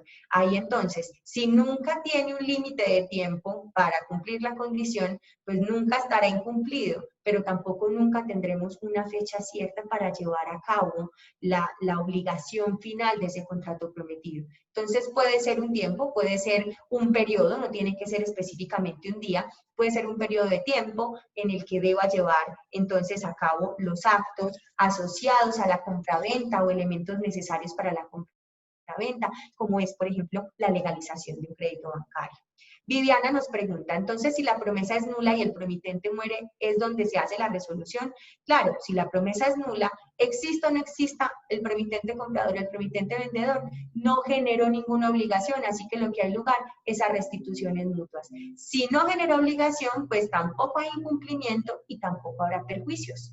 Eso es algo que debemos tener en cuenta, porque es muy distinto cuando estamos hablando de la resolución de un contrato por incumplimiento. Cuando estamos hablando de la resolución de un contrato por incumplimiento, estamos en el escenario de la condición resolutoria tácita. Esto está en el artículo 1546 del Código Civil, que nos dice que todos los contratos se entiende que tienen incluida de manera tácita, lo dejemos o no pactado dentro del contrato, se entiende que todos los contratos bilaterales tienen incluidas esa condición resolutoria tácita. Y esa condición resolutoria, perdón, tácita. Y esa condición lo que significa es que en un contrato bilateral, si una de las partes incumple, la parte cumplida podrá solicitar la terminación del contrato, pero ahí sí, como fue cumplido y hay un incumplido, con el pago de penalidad si hay o con el reconocimiento de perjuicios. Entonces miren que el escenario es completamente distinto. Si nosotros hacemos la labor correcta, porque la promesa de compraventa es un documento que se le encarga al corredor, es un documento que por excelencia es el aportado por el corredor. Entonces, si hacemos muy bien la labor, si dejamos las condiciones, si cumplimos con el lleno de requisitos que exigen la existencia y la validez de la promesa de compraventa, el contrato de promesa de compraventa genera obligaciones y será garantía para esa parte, entonces, que cumple, que va, perdón, aquí yo voy borrando que contesto, que cumple, que va a la notaría a la hora y fecha señaladas y que pide una constancia de comparecencia, ese que cumplió y tendrá esas acciones y esa reparación por parte del que incumplió. Pero cuando estamos ante una condición en la que ninguno de los dos fue, en la que ninguno de los dos cumplió, o en esta que es la pregunta de Viviana, en donde ni siquiera existe la promesa de compraventa, pues no hay obligaciones. Si ninguno de los dos incumple, entonces ya vamos a estar no en la condición resolutoria tácita, sino que vamos a estar en el mutuo disenso tácito. Si ninguno de los dos cumplió, ninguno de los dos es incumplido y ninguno tendrá que pagar penalidades. Entonces, aquí el mensaje, aprovechando la pregunta de Viviana, es: hay que ir a la notaría. Hay que ir a la notaría. No crean que porque una persona les dijo, yo ya no le quiero vender, porque conseguí uno que me comprara por más plata, me va a pagar más, así que pues yo sí le quería contar que yo le voy a devolver esa plática que usted me pagó, porque es que mis hijos ya no quieren venderle a usted, pues claramente ellos quieren el que les va a pagar más, entonces pues qué pena, no le voy a vender. Pues no nos basta con el mensajito de WhatsApp donde nos contó esa historia la promitente vendedora. No, nos vamos el día, la fecha y la hora a la notaría, solicitamos un acta de comparecencia y demostramos que yo sí estaba presto a cumplir. Para que no se nos dé, para que no opere un mutuo descenso tácito en donde ninguno de los dos cumplió y no voy a poder reclamar entonces esa penalidad que habíamos dejado consignada en la promesa de compraventa.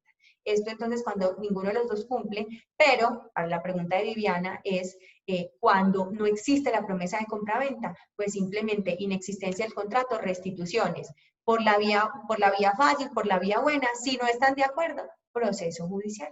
Ahí nos tocará entonces un proceso judicial para solicitar entonces que se ordene esas restituciones mutuas por la inexistencia de ese contrato, ya que en este caso era una promesa de compraventa, un contrato solemne que tenía unas condiciones dentro de la ley exigidas para su validez y no se cumplió con alguna de ellas. Conecta Negocios nos pregunta, pero si se firma la promesa y se daña el negocio posterior a la firma, ¿se podría cobrar algo por toda la gestión? Yo sabía que esto iba a generar preguntas, yo sabía que lo iban a preguntar y les cuento. Ahí la recomendación, ¿cuál es? Bueno, lo primero que debo decir es que ustedes lo saben mejor que yo. Una vez firmada la promesa de compraventa, es excepcional que se dañe el negocio. Es excepcional.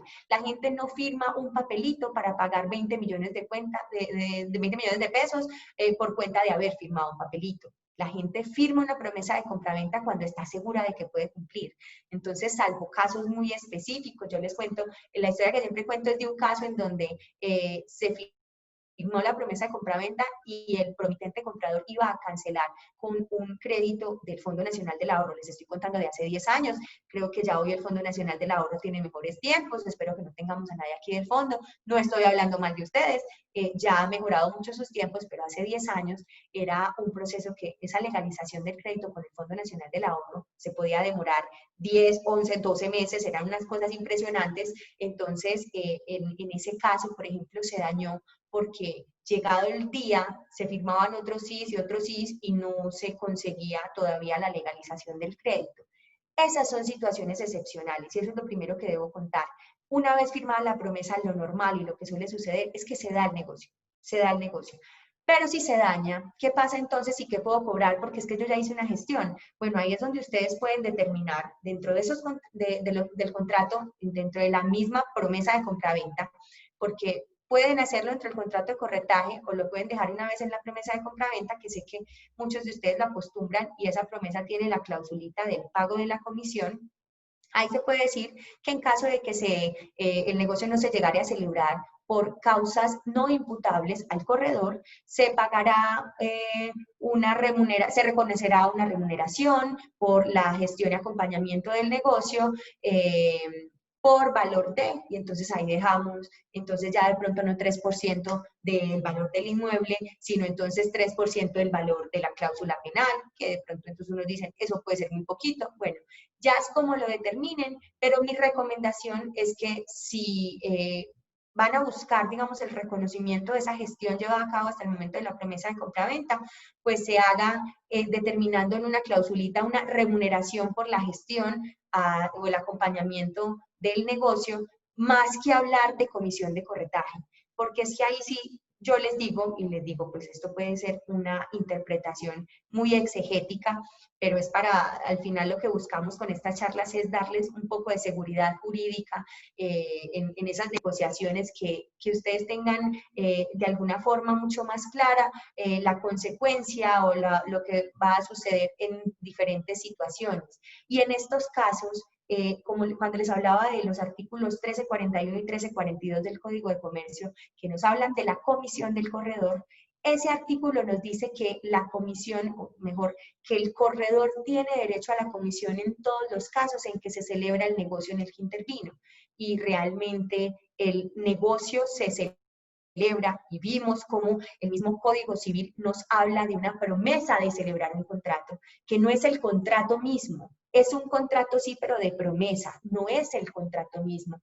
No, nos hace falta todavía llevar a cabo unas formalidades para ese contrato y así está definido en la ley. Ese híbrido que es contrato, pero no termina siendo el contrato que nos interesa, el contrato para el que acercamos a las partes. Entonces, bajo estas condiciones, lo que yo les podría concluir es que si la norma nos dice que la comisión del corredor o que el corredor tiene derecho a la comisión siempre que se celebre el negocio, con la promesa no está celebrado el negocio, entonces no hablemos de comisión, hablemos mejor de que en caso de que se dañe el negocio por causales no imputables al corredor, se reconocerá una remuneración por la gestión de tanto y definen ustedes ahí cuánto. Eso por lo jurídico, pero por lo comercial es, revisen qué tan comercial es, dejar una clausulita donde básicamente le decimos a ese cliente que le vamos a cobrar una comisión, haga o no haga el negocio, y qué tan comercial o necesario es dejarla cuando esto es excepcional, cuando realmente, y ustedes me lo dirán, que están en el negocio, creo que ustedes pueden ver que son muy pocos los momentos en que se firma una promesa y el negocio no se lleva a cabo. Eso pues entonces como recomendación jurídica y comercial para Conecta Negocios. Un anónimo nos pregunta, muy buenos días, ¿el paz y salvo que expide un administrador para presentar en la notaría puede llevar firma digital?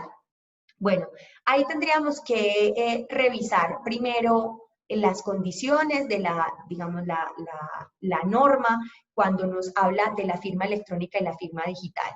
La firma, en este caso que es la firma electrónica, porque la firma digital es una firma que eso tiene token y se inscribe en la cámara y en la DIAN y bueno, creo que es más bien hablar de la firma electrónica, que es una firma que se puede llevar a cabo por medios virtuales y ya hay muchas empresas prestando el servicio.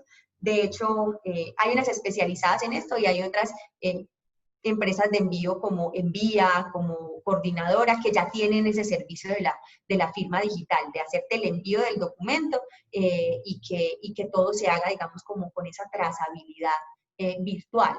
Entonces, ahí lo que tendríamos que revisar es de qué manera se está llevando a cabo esa firma, si cumple con las condiciones y también, pues te lo digo desde lo práctico, si el notario te va a aceptar ese paz y salvo de esa manera, porque es que no siempre hablamos de firma digital y muchas veces la gente cuando habla de firma digital habla de firma escaneada y es que me mandaron un documento con una firma escaneada y ahí entonces es ya mirar si el notario le parece que eso es válido o no, porque recordemos que la norma trae la obligación para el notario en caso de escrituración de inmuebles sometidos al régimen de propiedad horizontal, la ley 675 del 2001, que es la que regula la propiedad horizontal en Colombia, trae esa condición en donde se dice que cuando se va a escriturar un inmueble sometido a propiedad horizontal, en la notaría se debe exigir el paz y salvo de administración. Entonces, el notario que tiene esta condición o esta obligación, que lo va a exigir, pues ya ahí miraremos si él esa firma de pronto escaneada, que es de lo que se suele hablar, le sirve para cumplir con esa condición. De lo contrario, no es que el notario no pueda escriturar o pueda negarse a escriturar, no, sino que deberá dejar la anotación en la escritura en donde se diga que no se presentó el paz y salvo de administración y que las partes están de acuerdo en ello. ¿Esto por qué? Porque es que recordemos que hay solidaridad entre propietario anterior y nuevo propietario. Entonces, esta es la forma en que la norma le dice, señor que está comprando, en esa escrituración que a usted le hayan mostrado paz y salvo, porque usted asume todas las obligaciones que tenía ese propietario anterior. Y recordemos que con lo que se van a garantizar esas obligaciones de la administración de la copropiedad es con el inmueble. Entonces, el administrador podría irse por el propietario anterior, que es solidario y responsable también junto al nuevo propietario de esas obligaciones. Se podría ir, pero realmente, ¿qué le interesa al administrador? Pues cobrarle a quien tiene la titularidad del inmueble, porque ese inmueble es el que va a garantizar. Y ahí entonces, él expide un documentito de deuda y con eso inicia un proceso ejecutivo que va atado entonces que la ejecución se puede dar a través del embargo de ese inmueble. Entonces miren qué tan delicado es y qué tan importante es ese paz y salvo de administración, que aprovecho esta pregunta de nuestro participante anónimo para la recomendación, que es ese paz y salvo debe ser por todo concepto y no solo por cuotas de administración, porque puede que existan cuotas extraordinarias que si me dan un paz y salvo de administración, me están diciendo la verdad, él está al día, y puede que existan cuotas extraordinarias que se determinen en una asamblea y que se vayan a ir cobrando en periodos que todavía no hayan llegado. Si determinamos en una asamblea que se iban a cobrar 15 millones de pesos de cuota extraordinaria para cambiar los ascensores, y que ese cobro se haría semestralmente, y que cada semestre para aprovechar la prima, entonces se iban a cobrar 3 millones de pesos en 5 cuotas. Pues llegado el primer semestre, este propietario canceló esos 3 millones de pesos, en efecto está al día, en efecto no tiene ninguna obligación incumplida, porque para ese momento solo debe los 3 millones de la primera cuota semestral que se causó, pero resulta que quien está comprando le están entregando un inmueble que además debería tener ascensor. Entonces el desgaste del ascensor, todos esos años que el ascensor se vio ya en necesidad de cambiarlo, deberían ir por cuenta de quien está vendiendo un inmueble que debe cumplir con esa condición, y luego se encuentra ese nuevo propietario con la sorpresa de que hay unas cuotas que le van a llegar todavía por 12 millones de pesos y que tendrá que pagar porque es solidariamente responsable. Entonces recordemos que ese paz y salvo, aprovechando esta pregunta para darles esa recomendación, ese paz y salvo debe ser por todo concepto, por todo concepto. No sea que luego encontremos, y pasa todo el tiempo. En una clase que di en estos días, una administradora nos contaba que en efecto pasó, pues que eso es un sistema y que el sistema emitió un paz y salvo porque en efecto estaba a paz y salvo, y resulta que debía unas cuotas que ellos le contaron al corredor para que lo tuviera en cuenta, el corredor no le contó al comprador y en este momento pues hay un problema muy grande entre esas partes, paz y salvo por todo concepto. Vámonos entonces a otra pregunta de otro participante anónimo que nos dice, ¿qué pasa si no se llega a la escritura porque se decide terminar el negocio, pero hay lugar a una penalidad? ¿El corredor puede generar un porcentaje de comisión sobre esa penalidad? Esa respuesta entonces ya la dimos con la pregunta de Conecta Negocios. Edith pregunta, ¿en qué lugar y documentos se estipula entonces la comisión? Lo primero, Edith, es en el contrato de corretaje. Y esto lo digo cada una de las charlas que les doy, en cada uno de los escenarios donde nos encontramos, en cada conversadita que tengo con ustedes, siempre les repito lo mismo, el contrato de corretaje es escrito, se suscribe con ese vendedor, con ese interesado en vender, y es un elemento que no solo nos da la seguridad jurídica de nuestra comisión, sino que además es un elemento que muestra la formalidad que tenemos, que muestra que somos unos corredores que hacemos esto de manera profesional, que no es que simplemente nos mandan un mensajito de WhatsApp y nos dicen, ve, mira a ver si conseguís a alguien que quiera comprar mi inmueble, las llaves las dejo en portería, porque psicológicamente la vinculación de ese vendedor con usted va a ser completamente distinta. Si hay un documento suscrito por las partes donde quedan esas obligaciones claras por parte del vendedor y por parte del corredor, que cuando simplemente hay un mensaje de WhatsApp. Entonces, aquí, con el contrato de corretaje, tenemos una manifestación de la voluntad de ese vendedor que nos solicita, ahí tenemos la prueba del encargo, nos solicita la venta del inmueble, pues la promoción del inmueble, y que además se obliga a pagarnos una comisión si conseguimos que venda el inmueble. Ahí hay una manifestación de la voluntad de ese vendedor. Si lo que tenemos es un chat, un correíto, ahí lo que tenemos son pruebas, y como prueba, pues estarán sometidas a la valoración que haga de ellas el juez. Es un escenario completamente diferente cuando estamos hablando, digamos, ya de un proceso judicial, pero además es un escenario completamente diferente cuando estamos hablando de un negocio en general. Esa vinculación de la parte vendedora es completamente distinta. Psicológicamente la vinculación es distinta cuando usted de manera juiciosa lo hizo firmar un contrato de corretaje. Entonces, en el contrato de corretaje se deja la comisión, pero en el contrato de corretaje lo hacemos como porcentaje. Ahí decimos que pagará 3% del valor del negocio. ¿Por qué? Porque el vendedor puede determinar vender por más, vender por menos, y será un 3% del valor efectivamente por el que se vendió el inmueble. En la promesa de compra-venta también solemos poner la obligación de pago de la comisión por parte del vendedor. Hay personas a las que no les gusta y no nos dejan, entonces algunos compradores dicen yo no tengo nada que ver, a mí no me ponen eso en la promesa, y bueno, no es que por eso no tengamos derecho, ya tenemos un contrato de corretaje. Pero lo normal es que sí lo dejen, que no haya ningún problema, lo consignamos en la promesa, y ya en la promesa entonces, otro tip y recomendación es que ya en la promesa no dejamos porcentajes, ya ahí no hablamos de 3% del valor del negocio. En la promesa de compraventa dejamos la suma porque ya ahí sí sabemos en cuánto se vendió. Ahí ya entonces no dejamos 3% del inmueble que vale 300 millones, sino que de una vez dejamos que el promitente vendedor pagará 9 millones de pesos por concepto de comisión al corredor. 9 millones de pesos, ya si lo dejamos específico, no vaya a ser que, como lastimosamente tenemos la mala costumbre en Colombia, se venda por un valor y se escriture por un valor inferior. Porque entonces, en un eventual escenario judicial que nos toque iniciar, si no nos reconocen la comisión, el juez se va a basar en el valor escriturado y ese 3% ya no será de los 300 millones por el que se hizo el negocio, sino por los 200 millones en que se escrituró. Eso entonces como recomendación, en la promesa dejamos también la comisión, pero ya ahí sí dejamos la cifra específica que se debe pagar. Jorge nos pregunta, estoy hablando un poquito rápido, me dicen si no entienden, estoy tratando de modular, porque como este tema genera tantas preguntas, estoy tratando de que podamos contestarlas todas, pero bueno, todavía vamos a dar nosotros otros minutitos más porque siguen saliendo y no bajan. Jorge Gómez, cuando se realiza una venta con préstamo, se puede colocar una notaría específica y adicionarle la que asigne el banco. Sí, podríamos determinarlo de esta manera, porque si el banco asigna otra, dejamos la notaría 15, esa es la obligación y ese es el lugar para cumplirla. Si el banco asigna otra, será la que diga el banco. Si no la asigna, seguimos con la notaría 15.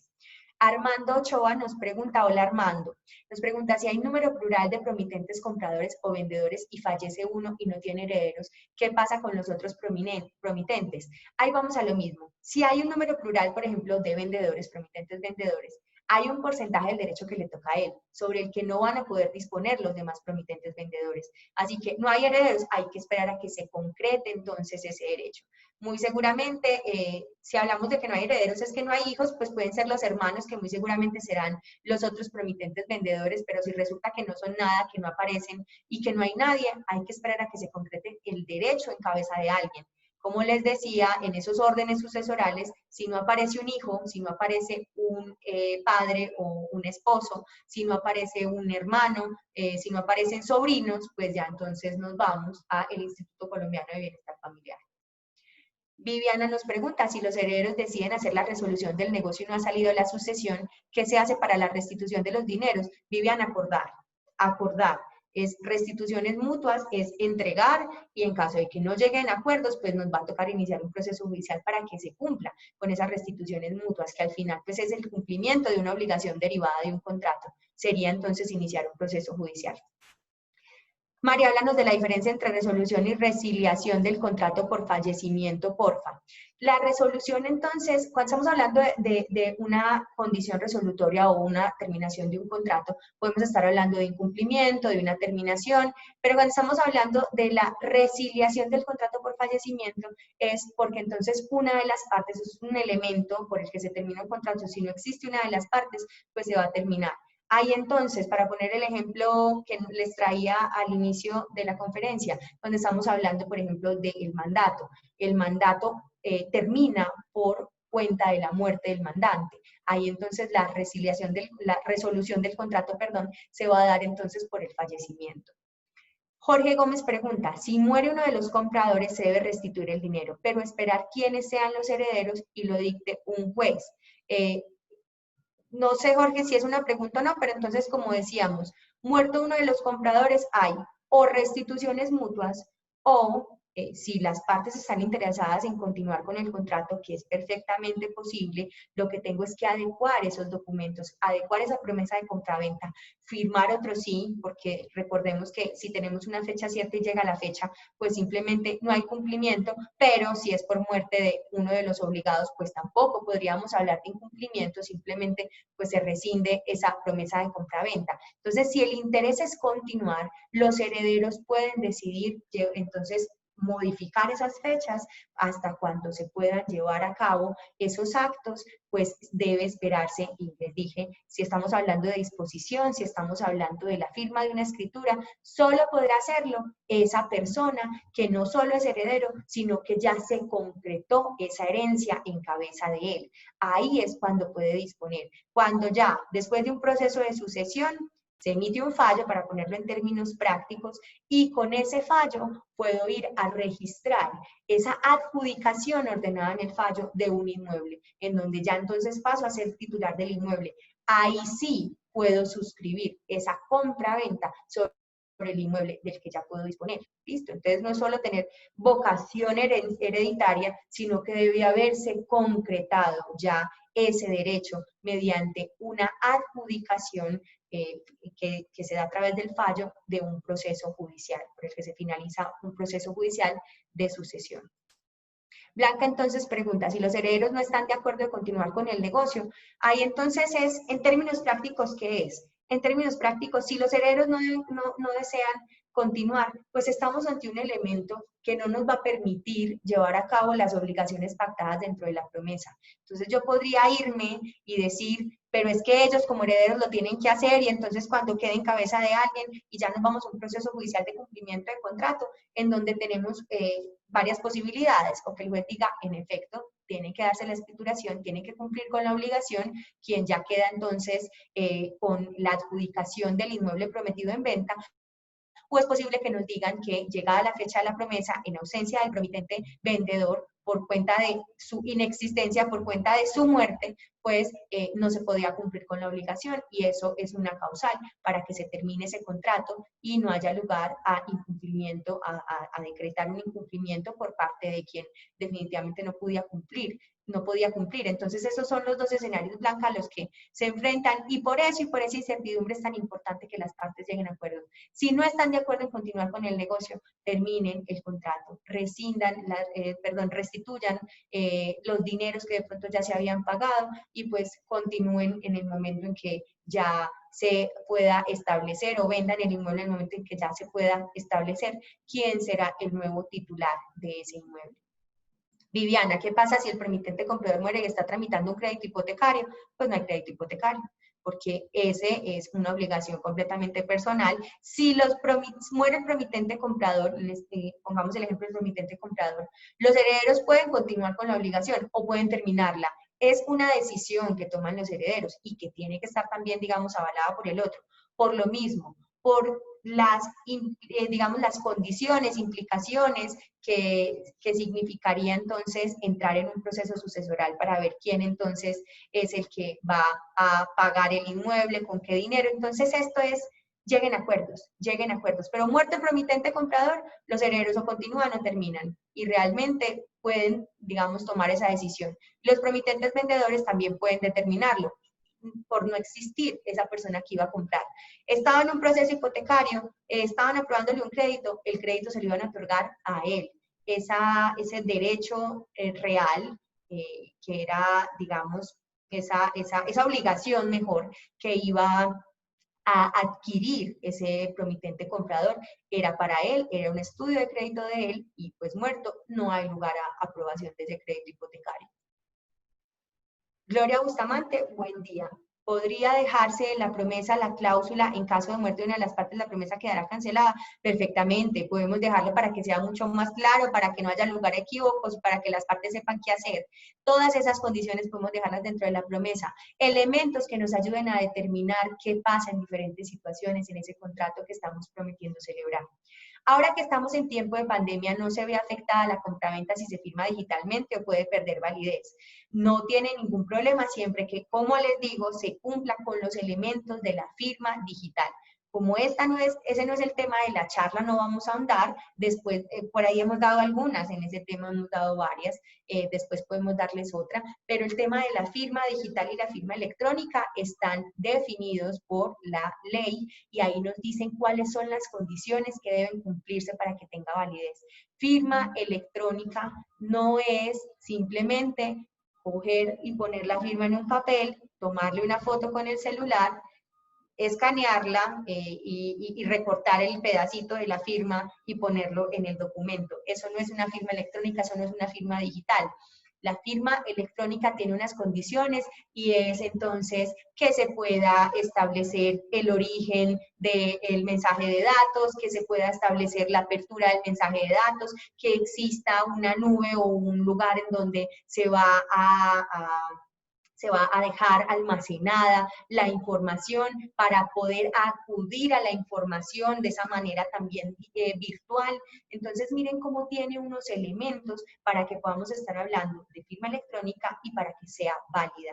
Entonces, la promesa de compraventa se puede firmar de manera electrónica, la firma puede ser electrónica, pero eso no significa que sea escanear el garabatico que hacemos de firma y ponerlo en un documento. Muy seguramente ya con toda esta pandemia, muchas notarías deben haber implementado, porque dentro del protocolo de bioseguridad para las notarías estaba el hecho también de buscar que todos los actos o trámites se pudieran llevar a cabo de manera virtual. Una manera de llevar a cabo estos trámites por canales virtuales es entonces la implementación de la firma electrónica o digital. Jerónimo pregunta, ¿el perjuicio a los herederos en el ejemplo del contrato de promesa o de compra-venta es la única condición que hace que el mandato subsista después de la muerte del promitente vendedor? Yo les voy a mandar el articulito, lo voy a buscar por aquí, porque el articulito, digamos que es más amplio. Esperen, se los voy a leer. ¿Sí? Se los voy a leer para que aclaremos. Ya aquí me está abriendo, ya vuelva a tu pregunta, Jerónimo, para que miremos. Ese es el artículo 2194. Miren cómo nos dice. Nos dicen,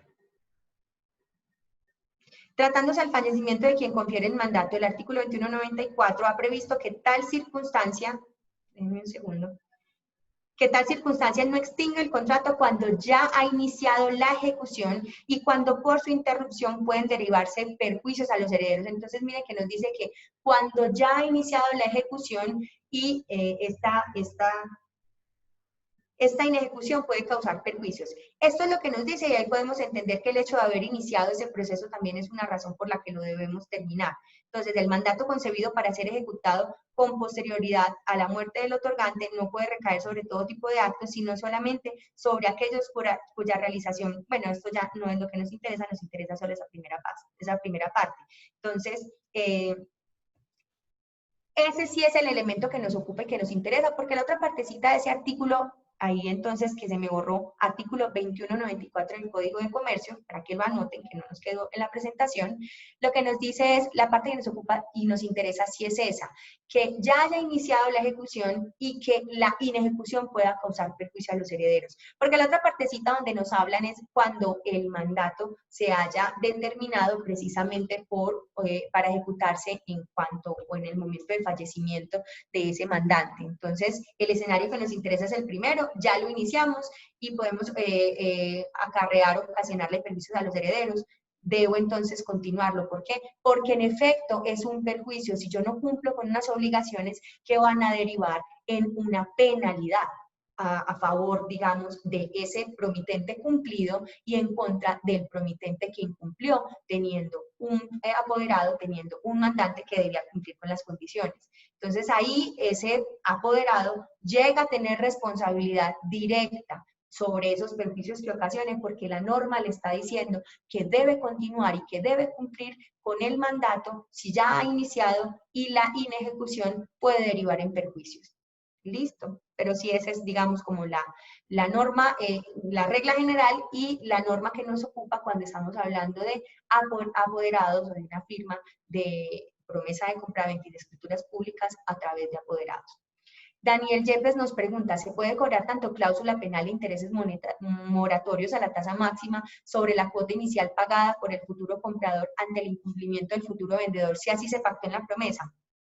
Daniel, esto nos da para otra conferencia muy interesante también, que es sobre la cláusula penal. Esa también la hemos dado y en estos días podemos volverla a tocar. Porque la cláusula penal, que nos parece tan sencilla y que vemos como una cláusula de salida, no siempre es una cláusula de salida y a veces tiene unas connotaciones distintas. A veces no es una compensación donde no cumplimos con una obligación y en compensación se paga una penalidad y con ella se reconocen los perjuicios, que es la cláusula general, sino que puede establecerse, si así se determina específicamente, que sea una sanción. Y como sanción, primero, puedo o exigir que se cumpla la obligación, o segundo, puedo determinar incluso que además de la penalidad se paguen perjuicios, se paguen intereses, se compense el hecho de haber incumplido, se compensen los perjuicios por el hecho de haber incumplido.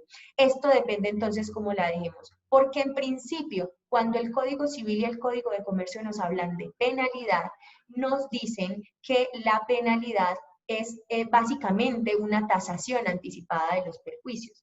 También por acá. Básicamente una tasación anticipada de los perjuicios. Entonces, si la dejamos de manera sencilla, como suelen estar en las promesas de compraventa que decimos, en caso de que una de las partes no cumpla con sus obligaciones, el promitente, el cumplido o el contratante incumplido pagará al contratante cumplido un valor de 10% del valor del inmueble, por ejemplo. Así lo dejamos. Esta clausulita, así de manera sencilla, es una cláusula de salida, es la penalidad básica, en donde ese cumplido tendrá que escoger si le cobra los perjuicios, si ahí cuando estamos hablando de intereses, por ejemplo, moratorios, estamos hablando también de la manera en que se reconoce el incumplimiento de una obligación económica. Entonces, si cobramos la penalidad, se están compensando los perjuicios ocasionados. Si no, pero de todas formas, digamos, ese cumplido puede escoger entre la penalidad o puede escoger en cumplimiento de la obligación y reconocimiento de perjuicios. Si la cláusula penal no la dejamos así tan simple, que es una u otra, que la penalidad compensa cualquier perjuicio ocasionado en el incumplimiento, porque es precisamente eso, es una tasación anticipada de los perjuicios que me pueden ocasionar en caso de incumplir el contrato. Si es así sencilla, no hay lugar a perjuicios, no hay lugar a intereses, se cobra la penalidad.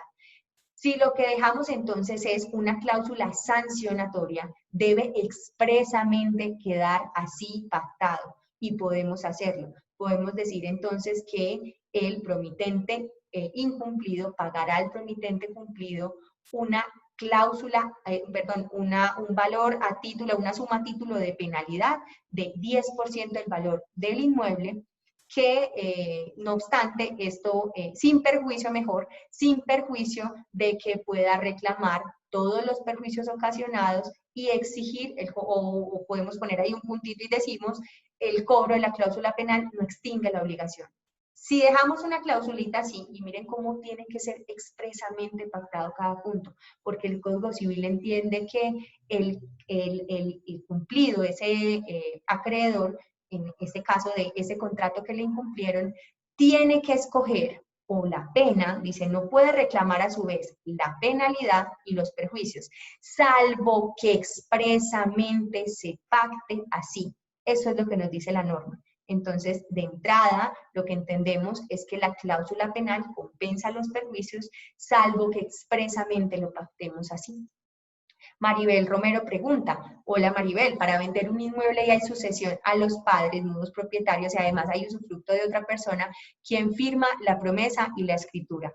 Si estamos hablando entonces primero de un usufructuario, el usufructuario tiene un simple usufructo, o sea que él no puede disponer del inmueble. ¿Quiénes lo firman? Los propietarios. Esos son los encargados de firmar la escritura, quienes tienen la titularidad del inmueble. Lo que pasa es que si estamos hablando de un usufructo y tiene un tiempo determinado, pues ese comprador tendrá que respetar esos derechos asociados al usufructo, que debe además estar debidamente inscrito en el inmueble.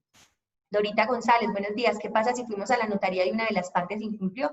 La notaría no quiso dar la comparecencia. Pues bueno, realmente lo que me exige digamos, el juez ante un eventual proceso judicial para reclamar esas penalidades o perjuicios ocasionados por un incumplimiento de un contrato, es que yo pruebe que yo sí o cumplí o estaba presto a cumplir. El hecho de asistir a la notaría es ese segundo elemento, es, pues yo no firmé la escritura porque si no llegó él no iba a firmar la escritura, no lo podía hacer, no podía cumplir, pero estaba presto a cumplir, yo acudí a cumplir. Entonces yo lo que tengo es que demostrar que acudí. La notaría no se puede negar y me debería dar un documento donde certifique que yo comparecí a esa hora, pero si no lo hace, entonces miremos qué alternativas tenemos para dejar constancias de que estuvimos ahí.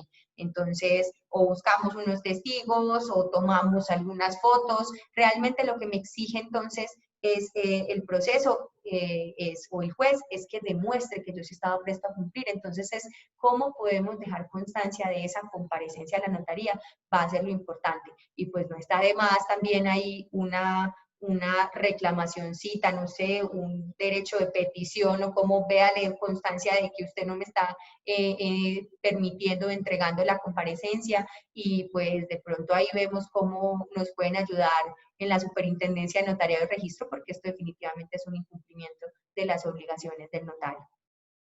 Daniel Yepes pregunta, ¿qué medidas cautelares se pueden pedir para asegurar el pago de la indemnización por perjuicios en caso de incumplimiento de algunos de los contratantes? Se pueden pedir para asegurar el pago de la... Bueno, ahí, por ejemplo, podemos hablar de las arras, que son distintas a la penalidad, porque las arras son, digamos, una garantía que entrego. La penalidad es una obligación que se deja consignada en el contrato y se concreta una vez se da el incumplimiento. Las arras, entonces, sí son una garantía efectiva en dinero que se entrega. Entonces, el comprador entrega 5 millones como arras al vendedor y si no cumple, el vendedor se queda con las arras o si el que incumple es el vendedor, las tiene que entregar dobladas. Pero miren cómo ahí, pues decir que las partes van a recibir dinero, pueden hacerlo, pueden dejar dentro de la promesa cuáles son los valores que se van a entregar y esos serían, digamos, como de donde saldrían esas penalidades. Pero realmente, Daniel, la garantía es tener una promesa de compraventa y tener ahí unas obligaciones y tener una penalidad asociada al incumplimiento de las mismas. Esa promesa de compraventa presta mérito ejecutivo. En caso de que se incumpla, eso es un título ejecutivo complejo, ¿cierto? Porque no es un pagaré, no es una factura que yo puedo iniciar un proceso, digamos, ejecutivo, porque ahí está claro, Daniel debe a María Alejandra 10 millones que pagará el 14 de noviembre, al 15 ya, digamos que esa obligación está clara, expresa, y la única opción de ese deudor será demostrar que pagó. Entonces, si bien este no es un título porque es un valor que está asociado a que se incumpla, en la teoría muchos jueces aceptan en la promesa de compraventa un título ejecutivo complejo en donde está clara la obligación, está claro el momento de llegada a la obligación, está claro cuánto debo pagar si incumplo y simplemente por ser un título ejecutivo complejo, pues adjunto la prueba del incumplimiento, que en este caso será lo que ahora mencionábamos, que es el acta de comparecencia a la notaría. Esta es una de las vertientes de la doctrina porque pues en muchas repúblicas independientes judiciales pues hay jueces que dicen no señor, yo no le acepto una promesa de compraventa porque yo requiero que un juez declare el incumplimiento y ya ahí sí declarado el incumplimiento existe la obligación de pagar una penalidad y ahí sí entonces con ese fallo es que usted se puede venir aquí a un proceso ejecutivo. Eso pues espero que no haya sido muy técnico para los no abogados, pero es simplemente sencillo para decirle a Daniel, la garantía es la promesa de compraventa, que en la mayoría de los casos se acepta que tiene una ejecutividad. Y como título ejecutivo lo que nos permite es acudir a un proceso que es mucho más corto que un proceso verbal, un proceso ordinario en el que tengo que llamar testigos, recibir pruebas y bueno, que puede tardarse muchísimo más que un proceso ejecutivo. Esa es la diferencia entre esos dos y la garantía entonces va a ser ese documento de promesa de compraventa. Javier Londoño pregunta, la pregunta sería, como corredor inmobiliario, si tengo una promesa firmada en la que estoy vendiendo un bien inmueble, se daña el negocio y utilice otro intermediario, ¿estaría dispuesto a pagar la comisión si se dañan los negocios? Pienso que debemos ubicarnos en una posición para tener un panorama más claro. Esto es más una recomendación que una pregunta. Aquí entonces pregunta Anónimo, si la venta se realizó y el vendedor recibió todo su dinero y no lo ha pagado y no ha pagado aún la comisión, con la disculpa que tienen atranques económicos, si el último dinero lo recibió directo de un crédito y se estipula que solo pagaba la comisión cuando tuviera todo el dinero, ¿cómo se debe proceder para evitar esas dilaciones de pago y qué argumentos jurídicos tenemos para forzar su pago? Pues a nuestro participante anónimo le cuento, ¿cuándo se causa la comisión? La comisión nace, el derecho a la comisión nace cuando hay la escrituración del inmueble. Cuando se firma la escritura pública de compraventa, ahí ya se dio el negocio al que, digamos, sobre el cual estaba atada la comisión, ahí se causa ya la comisión, ya tengo derecho a la comisión. A partir de ese momento, entonces yo puedo informarle a ese vendedor, señor vendedor, aquí está su obligación, señor vendedor, ya nació la obligación porque el negocio jurídico ya se realizó, así que págueme la comisión y de lo contrario, ya nacida la obligación, empiezan a correr unos intereses, señor vendedor. Y por eso tan importante tener los elementos que nos aseguran que esa persona no va a empezar a jugar con nuestra comisión. Contrato de corretaje, el acta de visitas, que es donde queda constancia de que la parte que celebró la compraventa visitó ese inmueble conmigo, y eso es un documentito sencillo que solamente tiene el nombre del visitante, la fecha y la dirección y matrícula inmobiliaria de ese inmueble, firma el corredor y firma el visitante. Sencillo y fácil de firmar porque, sobre todo en este momento de pandemia, donde le decimos que es protocolo de bioseguridad, toda la persona que ingrese nos tiene que firmar un acta de visitas. Con esos documentos ya tenemos prueba de que en efecto ese negocio y pues un certificado de creación de libertad donde ellos dos, se dice que ellos dos firmaron esa compraventa, donde se dice que este vendió al otro a través de una compraventa, ya ahí tenemos toda la prueba del momento de nacimiento del negocio, de que nosotros fuimos en efecto los que ayudamos a que ese negocio se celebrara, los que juntamos las partes, y a partir de ese momento de escrituración es donde se empiezan a contar. Señor vendedor, mandamos un requerimiento donde le decimos, aquí están todas las constancias, ya la comisión se causó en el momento en que firmaron las escrituras y a partir de este momento inician a correr intereses de mora por la obligación que usted no me ha cumplido y si me obliga a proceder en un escenario judicial, tendrá usted que pagar abogados, costas judiciales. Señor vendedor, lo mejor es que de una vez me pague. Recomendación, si está de pronto muy reacio a pagar, Centro de Conciliación de la Lonja, que es especializado en derecho inmobiliario.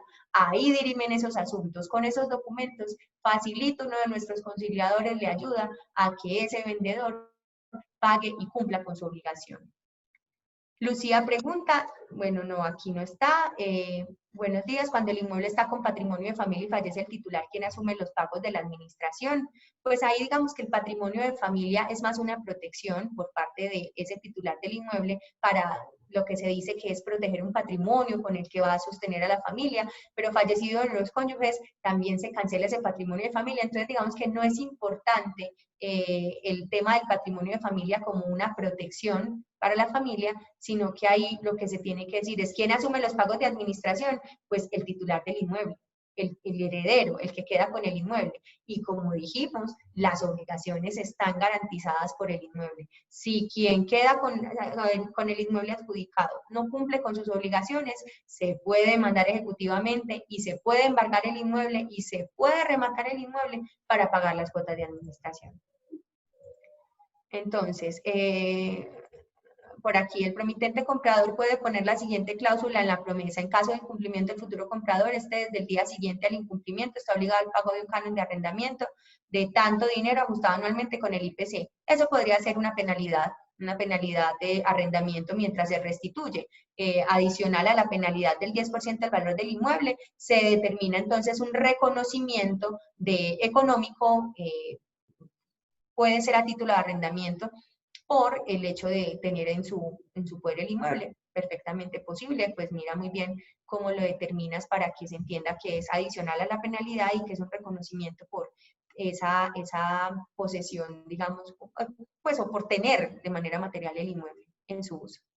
Al legalizar ese fallo, entonces ya están obligados los sucesorios, bueno, los herederos a cancelar la comisión.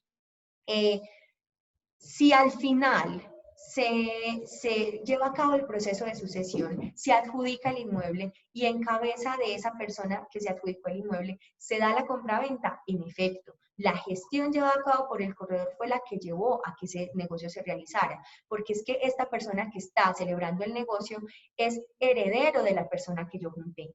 Es por cuenta de una sucesión que se está celebrando ese negocio jurídico, entonces el corredor tiene derecho a la comisión.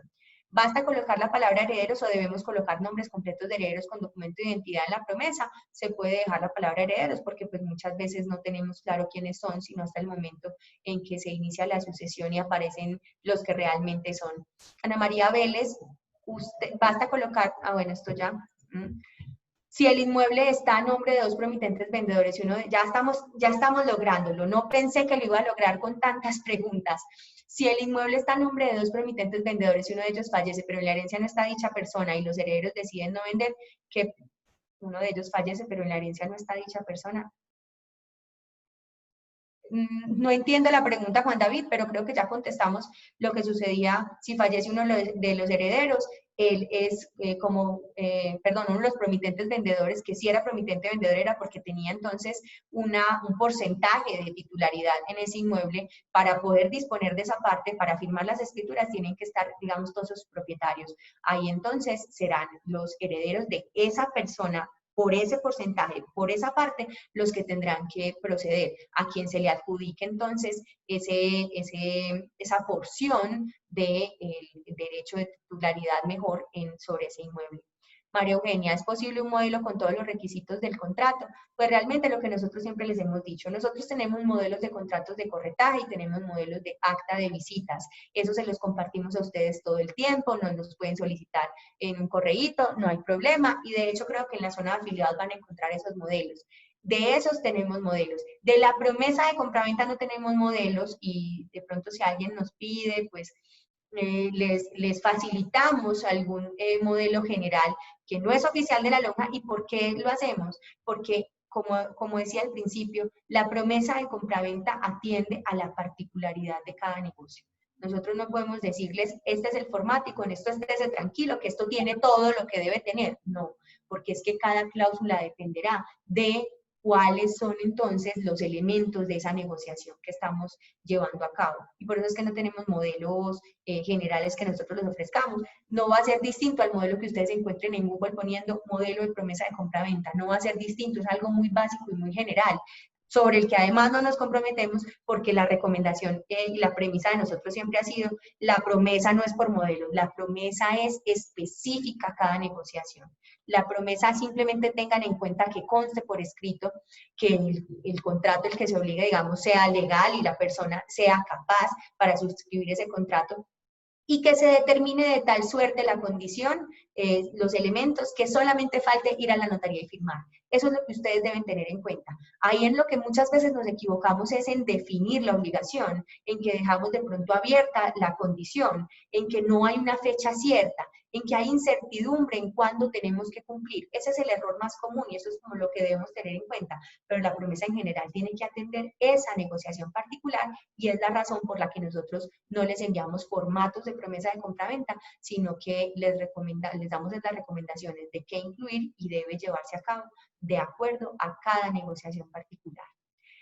36 preguntas contestamos. Esto era entonces lo que queríamos contarles. De verdad, ya pues obviamente se nos ha disminuido bastante la participación porque era una horita.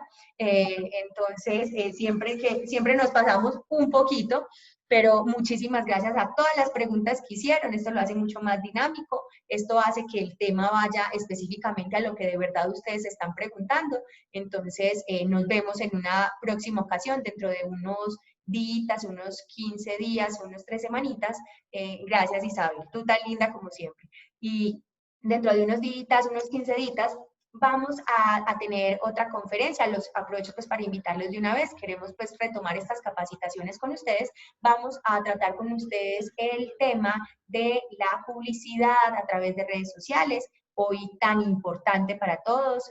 Hoy entonces por ahí un fallo de la superintendencia sobre la responsabilidad de los influenciadores, que se entiende como influenciador. Entonces vamos a tocar ese tema, los invitamos a todos a participar, que tengan un muy feliz día y muchísimas gracias por haberse conectado con nosotros.